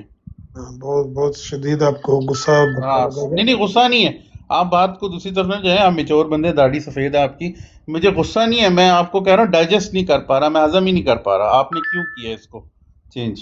آپ کے گھر میں جو آپ قرآن کون شریف ہوتے ہے، ہیں چینج کرنے والے، یہ مجھے بتائیں. آپ کے گھر میں جو قرآن شریف ہے اس میں سورۃ فاتحہ سے پہلے، سورہ بقرہ سے پہلے، سورہ آل عمران بسم سے اللہ. پہلے جی بسم اللہ لکھی ہے کہ نہیں لکھی ہے؟ نہیں، بٹ وہ صورت تو نہیں ہے نا، سورت تو اگلی ہوتی ہے نا. آیت. سوری وہ آیت تو نہیں کنسیڈر کرتے نا. بسم اللہ تو ہم جو بھی کاؤنٹنگ کا پڑھنے چاہتے ہیں نا. مسئلہ صرف کاؤنٹنگ کا ہے، باقی آیت تو موجود ہے نا وہاں بھی لکھی ہوئی بسم اللہ آپ کے قرآن میں بھی. نہیں اپنا نذیر بھائی، آپ نا یا تو پوائنٹ کو سمجھ نہیں رہے یا پوائنٹ کو وہ نہیں کر رہے. آپ اس چیز کو کریں کہ آپ لوگ اس کو آیت کیوں گنتے ہیں جبکہ قرآن میں آیت نہیں گنا ہو. میں نے کہا آپ کہ کیوں مسئلہ گنتے ہیں؟ صرف آپ کو کاؤنٹنگ میں ہے، گنتی میں ہے، باقی بسم اللہ لکھی ہو تو آپ کو اعتراض تو نہیں ہے نا.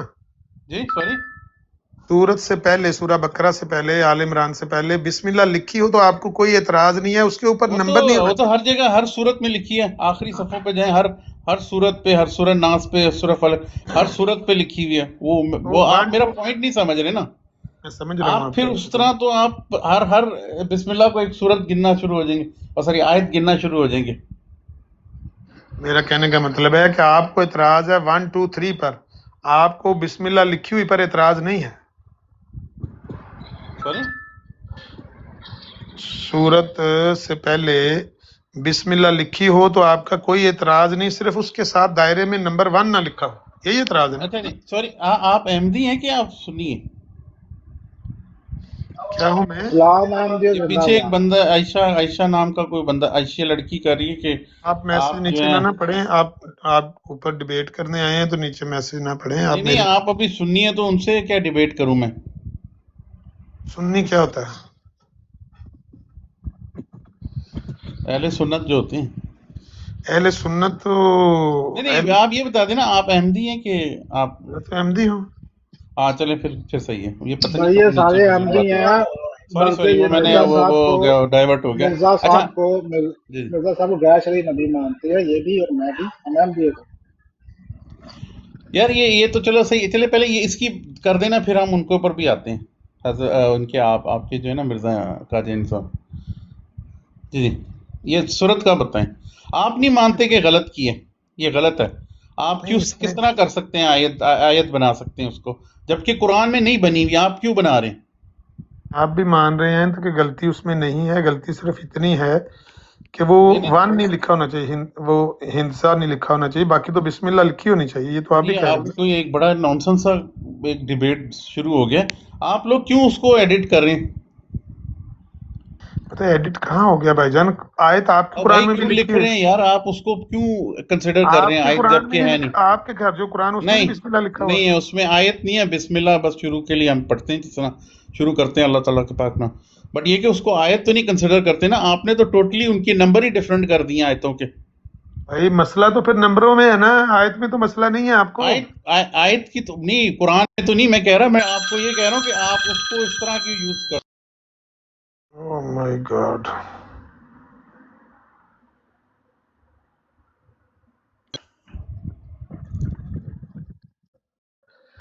میں کدھر گیا؟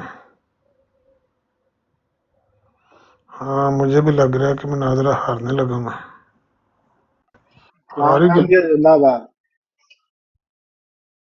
گیا لگتا ہے جی پیا. آپ کا نام؟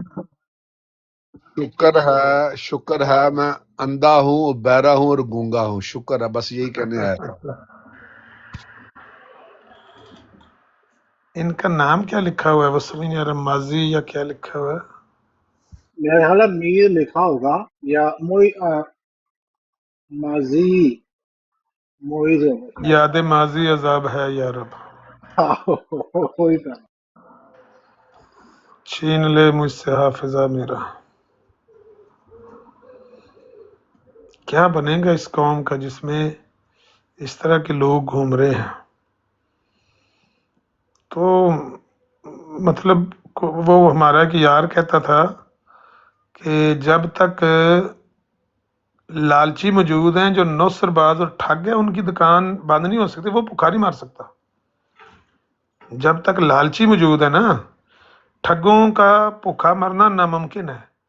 ठगों ने उन लालचियों को लूट ही लेना है, क्योंकि लालची ने आना है अपना लालच लेके, ठग ने उसको फंसा लेना है, नौसरबाज ने। तो जब तक जोहला जिंदा हैं, इस तरह के जो गुमराह ग्रोह हैं, छोटे मोटे पैदा होते हैं इस्लाम में या इस्लाम से निकलते हैं, उनको ये ऑक्सीजन देने के लिए काफ़ी हैं। इस तरह की जोहला जो अन्नेवाह चढ़ जाते हैं 2-2 घंटे, वो कहते हैं मैं सुन रहा हूँ 2 घंटे से, तो आपकी गुफ्तगू 2 घंटे की सुनने के बाद मैं इस नतीजे पर पहुंचा हूँ कि आप अहमदी हैं।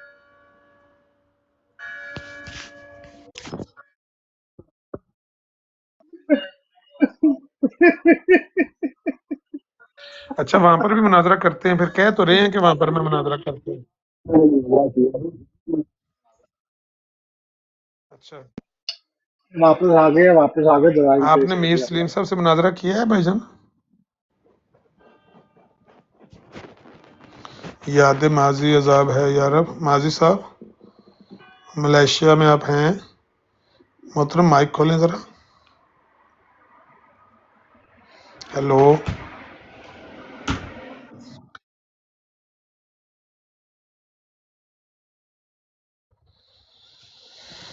भाई पंजाबी 3340 कह रहे हैं कलमा पढ़ लो। मैं तो पहले ही कलमा पढ़ता हूँ, ला इलाहा इल्लल्लाह मोहम्मद रसूलुल्लाह। माजी साहब, मैं मुसलमान हो गया हूँ कलमा पढ़ के।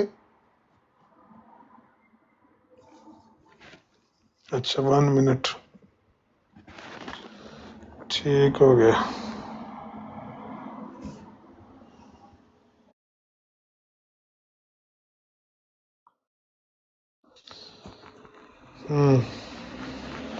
इनकी कोई प्रोफाइल शरफाइल चेक करो, की काम कर देने उत्थे।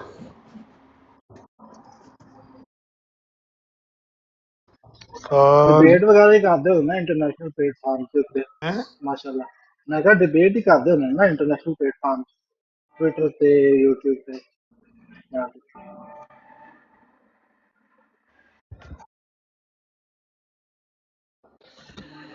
ये दे सकते हैं भाई, ये बहुत बड़े मुनाजर हैं।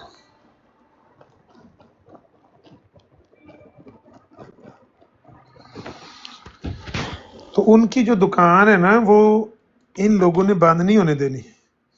जब तक ये जिंदा हैं, उनकी दुकान चलती रहेगी। अब आप अंदाजा करें कि इनकी नज़र में सबसे बड़ा कुफर अहमदियों का ये है कि वो कुरान करीम की सूरत बकरा से पहले, सूरह आले इमरान से पहले बिस्मिल्लाह लिखते हैं, जो कि हमारे कुरानों में भी लिखी हुई है, मुसलमानों के कुरानों में भी लिखी हुई है। ये सबसे बड़ा कुफर है इनकी नज़र में।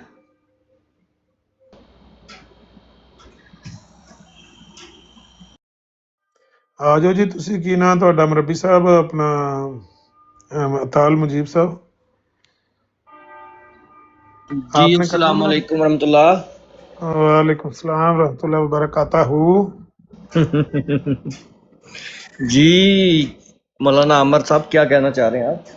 मैं पूछ रहा हूँ कि ये हमारे एक गैर अहमदी भाई आए हैं, गैर अहमदी मुसलमान, ये पता नहीं बरेलवी मुसलमान है कि देवबंदी मुसलमान है, ये मुनाजरा करना चाहते हैं और कहते हैं कि अहमदियों का सबसे बड़ा कुफर मुझे ये नजर आया है कि सूरह आल इमरान, सूरह बकरा से पहले जो बिस्मिल्लाह लिखी होती है ना, जो कि हमारे कुरान में भी लिखी हुई है, लेकिन आपके कुरान में जो लिखी हुई है वो सबसे बड़ा कुफर है, क्योंकि उसके साथ एक लिखा हुआ है, नंबर 1।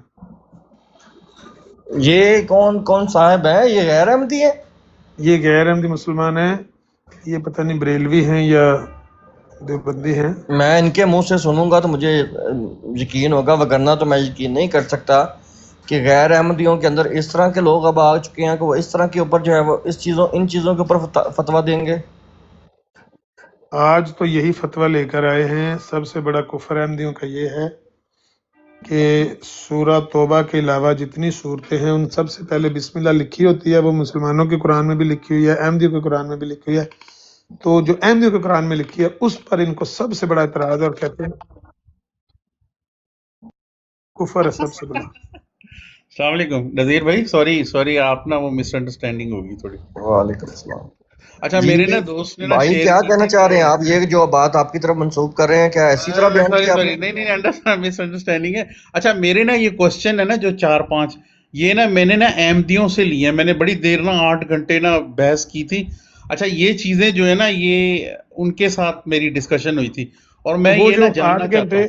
وہ جو 8 گھنٹے آپ نے بحث کی اس کی ویڈیو اپلوڈ کی تھی صدقہ جاریہ کے لیے لوگ افاد عامہ. مجھے پتہ ہی نہیں لگا ایکچولی, مجھے ٹک ٹاک نہیں یوز کرنا تھا, یہ ویسے ہی میں نے ایسی بھی ویڈیو بنایا. ریکارڈ کر کے اپلوڈ کرنی چاہیے, اس سے لوگوں کو بہت فائدہ ہوگا نا. اچھا ویسے ان کے پاس براڈ میں ہوگی نا؟ ہاں ان کی تو ریکارڈنگ ہوگی, آٹومیٹک وہاں سے لے کر چڑھا دیں. اچھا میں نا تھوڑا سا اپنا نذیر بھائی سوری میں آپ کو نا میں اوور لک میں نے وہ دوست کے میسج کو وہ کر دیا تھا مجھے, میں ایکسپلین کرتا ہوں. اچھا میری نا ان سے نا بحث ہوئی, ہماری بحث جو ہے نا ایک جگہ جا کے سٹک ہوئی جو بڑی ایک آڈ سی سچویشن تھی. اچھا یہ بول رہے ہیں یہ کہہ رہے ہیں ہماری نا ڈیبیٹ ہوئی کہ 1893 میں نا ان کا وہ جو کیا نام تھا, نام بھول گیا مجھے, کلارک کے ساتھ جو ان کی ڈیبیٹ ہوئی تھی نا کرسچینٹی اور ان کی حضرت عیسیٰ علیہ السلام کی ڈیتھ پہ. تو میں نے ان سے یہی پوچھا, میں نے کہا یہ تھوڑا سا نا باتیں, کیونکہ میں نے ایک چیز نوٹس کی ہے جس میں ورڈ تفسیر اس طرح ہوگی کہ نا نام نہ ہو, یہ اس کے اوپر بڑی جلدی بھاگ کے جائیں گے. مین کہ اگر میں جس طرح 34-48 جو صحیح مبارک شریف ہے نا اور صحیح حدیث ہے اس کے جو مفہوم ہے نا اس کے اندر جب ہم گئے نا تو یہ بڑا جلدی بھاگ کے آ گیا. پھر جب میں نے اس کو بولا نا کہ یار, پھر اس نے مجھے بولا کہ ہم نا کوئی ایپ یوز کرتے ہیں اسلام کے نام سے. تو میں نے اس سے بولا یار آپ اس میں کس طرح ہو گیا کہ اللہ تعالیٰ بول رہے ہیں کہ موت دی حضرت عیسیٰ علیہ السلام کو. میں نے کہا یہ آپ کدھر سے اٹھا رہے ہیں آپ گوگل. پھر میری لڑائی ان سے یہ ہوئی کہ آپ نا وہی گوگل کا کھولیں. میں نے ان کو ویب سائٹ پھر کیمرہ آن کر کے بولا آپ ویب سائٹ کھولیں جو میں کھول رہا ہوں اور وہ پڑھیں, اور میں کیونکہ مجھے اردو نہیں پڑھنے آتی, میں انگلش میں پڑھ رہا تھا. اچھا یہ ٹوٹلی اردو میں نا ترجمہ الگ کرے. پھر اس سے جب بات ہوئی نا کہ تم ایک ہی ویب سائٹ کھولو تو پھر انہوں نے بول دیا کہ بہت دیر ہوگی آپ بھی اب سوئیں اور یہ کریں وہ کریں. یہ جو ہے نا ان کی کوئی ایپ ہے جس کے اندر ان کی اپنی کوئی تفسیر ہے. اور دوسرا یہ جو آیت کا بسم اللہ کا ہے نا, یہ ایکچولی مجھے نا بڑی کنفیوژن لگ رہی ہے, کیونکہ یہ مجھے بولتا تھا 47 کھولو اور اپنے بندوں کو بولتا تھا 48 کھولو. تو میں پھر اس چیز سے بھی ایک ہوا کہ یار آپ کس طرح آیت کو ڈیفرنٹ نمبر سے کر سکتے ہیں سیکوینس.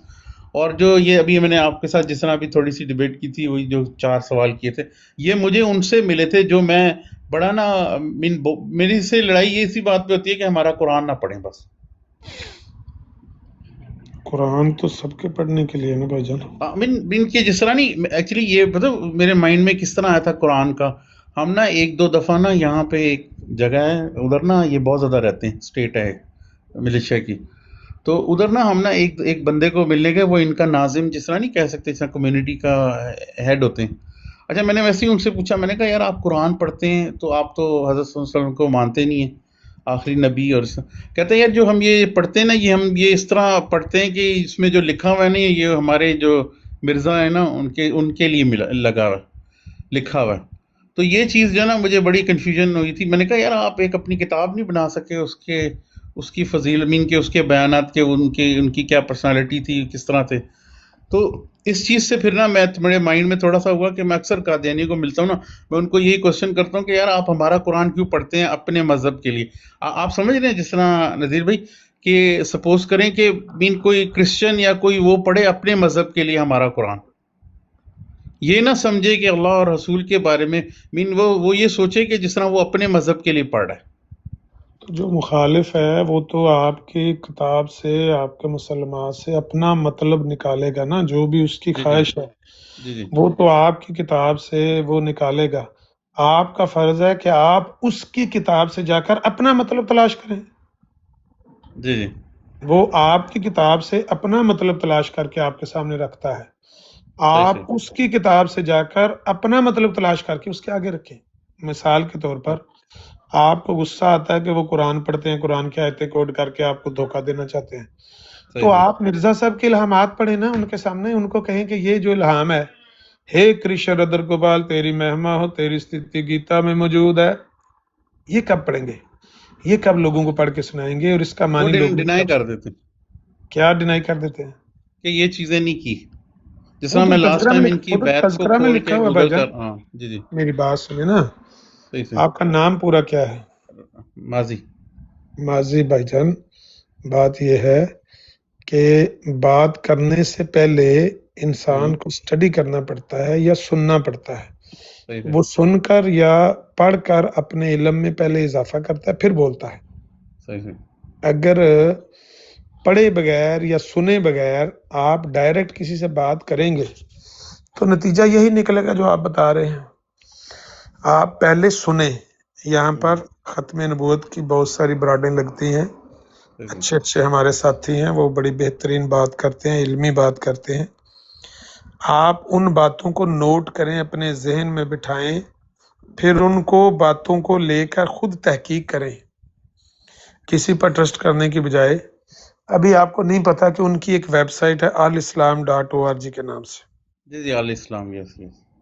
سب سے پہلے ان کی ویب سائٹ کھول کر دیکھیں, گوگل کھولیں, موبائل پہ بھی ہے, دوسرا اگر کمپیوٹر لیپ ٹاپ ہے تو وہاں کھولیں, www.alislam.org لکھیں گے تو ان کی ویب سائٹ کھول جائے گی.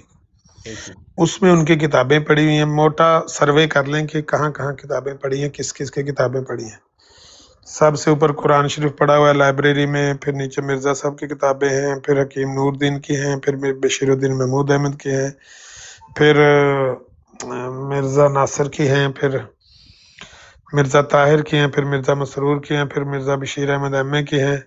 اسی طرح سے نیچے آپ چلتے جائیں تو ان کتابوں کو ایک نظر دیکھ لیں. آپ کو ان کی کتابوں سے جا کر وہ حوالے جو آپ کے بھائی یہاں پر دیتے ہیں وہ حوالے ہیں جو ان کی کتابوں میں آپ کے مطلب کے حوالے لکھے ہوئے ہیں. ان کی کتابوں میں ہمارے مطلب کی باتیں لکھی ہوئی ہیں, ہمیں ان کے آگے وہ رکھنی. دیکھیں مخالفانہ گفتگو یہی ہے کہ میں آپ کے سامنے وہ بات رکھوں جو آپ کو تسلیم ہو, آپ میرے سامنے وہ بات رکھیں جو مجھے تسلیم ہو. اگر میں آپ کو انڈیا کا قانون پیش کروں, آپ مانو گے, آپ کہو کہ میں تو انڈیا میں رہتا ہی نہ, میرا اس کے کچھ ساتھ لینا دینا ہے انڈیا کے قانون کے ساتھ. میں آپ کے سامنے آئین پاکستان رکھوں گا, آپ کہیں گے ہاں میں پاکستان کا ہوں, تو میرے سامنے آئین پاکستان رکھو, میں مانتا ہوں. میرے سامنے بھی آپ وہ چیز, میں اٹلی میں رہتا ہوں مثال کے طور پر, تو آپ میرے سامنے اٹالین گورنمنٹ کا کوئی قانون رکھیں گے تو میں اس کا پابند ہوں. تو مخالف کو جب آپ نے جھوٹا ثابت کرنا ہے, خود کو سچا ثابت کرنا ہے, اس کے لیے یہ طریقہ بھائی جان ہوتا ہے کہ آپ نے اس کے آگے وہ بات رکھنی ہے جو اسے تسلیم ہے, جو اسے قبول ہے.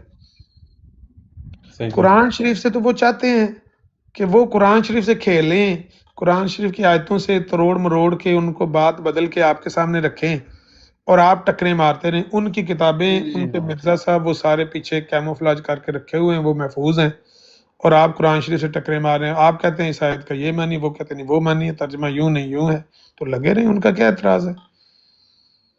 بڑا آپ یہ نہیں سمجھتے. جی جی سوری, بولے پوچھیں.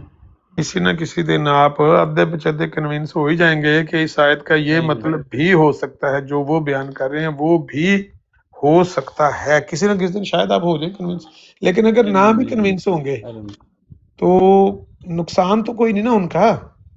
جی جی. لیکن اگر آپ ان کے سامنے ان کی کتاب رکھیں گے, ان کو لاجواب کرنے کے لیے ان کی کتاب, ان کا حوالہ ان کے سامنے رکھیں گے, تو جو سننے والے لوگ ہیں ان کے سامنے ان کا نقصان ہو رہا ہے. اور لوگ یہ کہہ رہے ہیں کہ ہماری کتابوں میں یہ بات لکھی ہوئی ہے, اس لیے آپ ان کے سامنے ان کی کتاب کی بات رکھیں, نہ کہ اپنا قرآن شریف ان کے سامنے پیش کریں. آپ کے قرآن شریف میں آپ کے قائد لکھے ہوئے ہیں, وہ آپ کے لیے, آپ ان کو فالو کریں. اللہ آپ کو آپ کے علم اور عمل میں برکت دے. کتنی عمر ہے آپ کی؟ 40 ہوگی. 40 ہو گئی ہے. تو اردو کیوں نہیں پڑھنی آتی؟ کتنی دیر ہوئی ہے ملیشیا میں آپ کو؟ وہ 23 پاکستان سے گئے 24 سال ہو گئی. تو پاکستان میں اردو نہیں پڑھتے تھے آپ؟ وہ پڑھتے تھے بٹ وہ بس ایگزام کے لیے بس. اچھا, بہرحال ان کی کتابیں تو ساری اردو میں لکھی ہوئی ہیں مرزا صاحب. نہیں, وہ انگلش میں ٹرانسلیشن مل جاتی ہے. ہاں ٹرانسلیشن بھی ہے, لیکن اگر اردو میں کیونکہ ٹرانسلیشن میں پھر بعد میں وہ مسئلے مسائل بن جاتے ہیں نا. اوریجنل جو مرزا صاحب نے کتابیں لکھی وہ تو اردو میں لکھی ہیں, تو ان کو دیکھنا چاہیے, اور لوگوں سے یہاں پر بات جب لوگ کرتے ہیں ان کو نوٹ کرنا چاہیے, اور کوئی پتے کی بات لے کر ان کے پاس سوال لے کر جانا چاہیے کہ بھائی یہ میرا سوال ہے, آپ اس کا جواب دیں, نہ کہ آپ خود اس وقت تک کسی سوال کا جواب دینے کے لیے ان کے سامنے کھڑے ہو جائیں جب تک کہ آپ کو اپنے خود ایمانیات کا, جو عقائد کا, مسائل کا, عبادات کا, فروعات کا آپ کو علم ہی نہیں ہے. تو آپ کسی غیر مسلم کے سامنے اپنے اسلام کا کیا دفاع کریں گے؟ ایمان لانا کس کس چیز پر ضروری ہے مسلمان کے لیے بتائیں.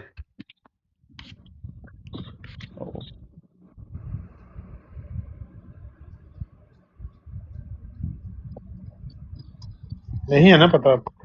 سوری نہیں علم نا کس چیز کا؟ جی السلام علیکم. وعلیکم السلام. ایک مومن کو, ایک مسلمان کو کس کس چیز پر ایمان لانا ضروری ہے؟ نبوت, آخری نبوت کا, اور اللہ کے واحد ہونے کا, اور جو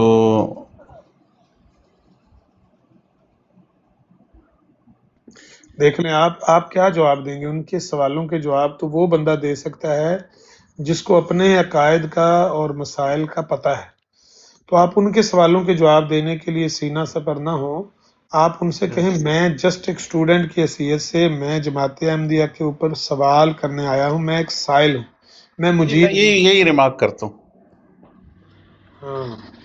ہاں میں یہ نہیں بولتا کہ میں کوئی کیا اس کو بولتے ہیں کوئی عالم ہوں یا حافظ ہوں, بٹ یہ کہ میں ان کو یہی بات ان سے پوچھتا ہوں کہ آپ اس بات کو جو بولتے ہیں نا کس بات پہ بولتے ہیں. تو وہ تو ظاہر ہے نا, آپ کے سامنے بھی تو سوال رکھیں گے نا, آپ ان کے جواب دینے لگ پڑیں گے تو وہ آپ کو جس طرح وہ سینگوں پہ اٹھا لیتے ہیں نا, وہ بیل, وہ اسپین میں جو ہوتی ہے گیم, تو وہ اٹھا لیں گے آپ کو سینگوں پر, کہیں گے دو جواب. ایکچولی وہ یہ ہوتا ہے کہ پھر جب میں اگر ان سے بات کر رہا ہوتا ہوں نا تو پھر میں وہ کھول لیتا ہوں نا اپنا فون پہ, تو پھر وہ جو آیت کو یہ ریمارک کرتے ہیں نا مجھے, پھر میں ان سے بولتا ہوں کہ آپ جس ریفرنس سے بات کر رہے ہیں نا وہ مجھے بتائیں. تو میجورٹی جو ہے نا وہ تو ایک تو بین کنفرم ہو گیا کہ یہ ان کا اپنا ہے, یہ جو ہے نا جو انہوں نے تشریح کی ہوئی ہے ساری چیزوں کی, وہ تو ٹوٹلی غلط. کیونکہ ایک پوائنٹ ایسا آ گیا تھا کہ میں بالکل نا آؤٹ آف وہ ہو گیا تھا مائنڈ کے, یار یہ ادھر نہیں, مجھے سمجھاؤ ادھر کدھر لکھا ہوا ہے یہ چیز, بٹ یہ کہ انہوں نے اپنی طرف سے بنائی تھی. اچھے ان کا تو ڈائریکٹ انڈائریکٹ میں تو یہ ابھی یہ فیل کرتے ہیں نا کہ حضرت عیسیٰ علیہ السلام کو یہ کرتے ہیں نا کہ ان کی ڈیتھ ہو چکی ہے اور ان کو جو آنا ہے وہ یہ ان کے امام میں سے آنا ہے. یہ جو ہوئی تھی نا تھوڑی بہت ان کے ساتھ, تو ان کے یہی ڈبیٹ میں سے تھا نا ایشو, یہ ہر چیز کو حضرت عیسیٰ علیہ السلام کے اوپر ان کو پروف کرنے کی کوشش کرتے ہیں کہ وہ فزیکلی ڈیڈ ہیں. نہیں ابھی آپ سنیں 2 منٹ, میں نے نا بزی ہونا ہے. یہ ڈارک ہو صاحب آئے ہیں, یہ کیا رات کو بات ہوئی ہے بھائی جان؟ آپ کی فوٹو سویرے لگی ہوئی تھی, وہ کہہ رہے تھے کہ کوئی گالم گلوچ میں کیا مسئلہ ہوا ہے, کچھ سنائیں بات. میری نہیں پتا, وہ اتنے چلتا رہتا انہوں نے. نہیں میری تو کسی سے نہیں ہوئی. نہیں آپ کی نہیں, میں ڈارک سوری نہیں, لیکن وہ پکچر بھی آپ کی لگائی تھی اور کہہ رہے تھے. میری لگائی ہوئی تھی تصویر؟ نہیں میری گل میں کہتے ہیں. سوری بات نہیں کر رہے ماجد صاحب, آپ میوٹ کر لیں, آپ کی بات نہیں منو نہیں پتا وہ انہوں نے لائی ہے کہ نہیں پکچر. تسی مسلمانوں اس پلاٹ سے چلتا رہتا ہے جی الحمدللہ. الحمدللہ میں ایک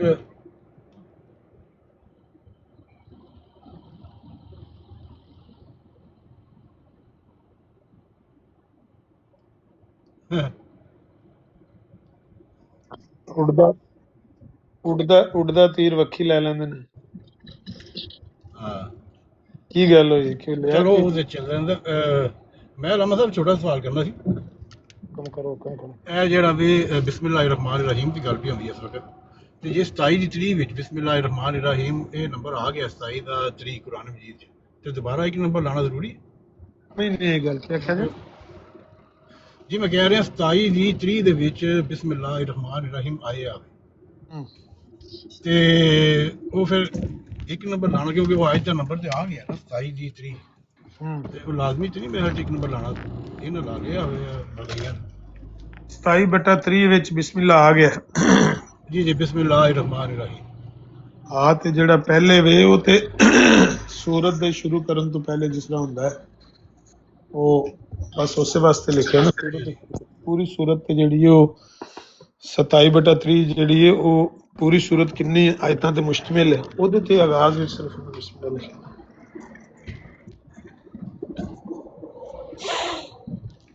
ਜੀ ਦੇਖ ਲਓ 27/3 ਵਿੱਚ ਉਹ ਬਿਸਮਿਲ੍ਲਾਹਿਰ ਰਹਿਮਾਨਿਰ ਰਹੀਮ ਪੂਰਾ ਲਿਖਿਆ ਆ ਰਿਹਾ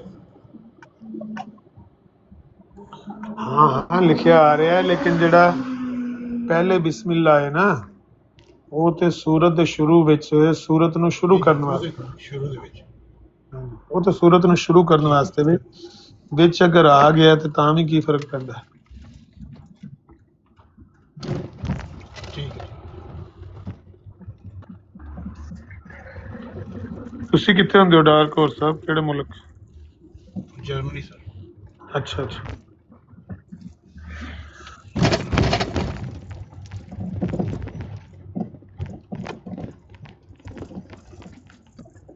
कोशिश करते ना मैं नाम करते करते कोशिश करते अस्सलाम वालेकुम।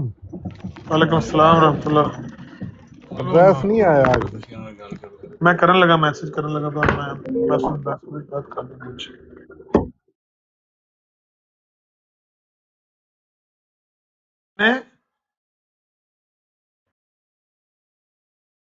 सुनाओ ना कितना कर रहे सुनाओ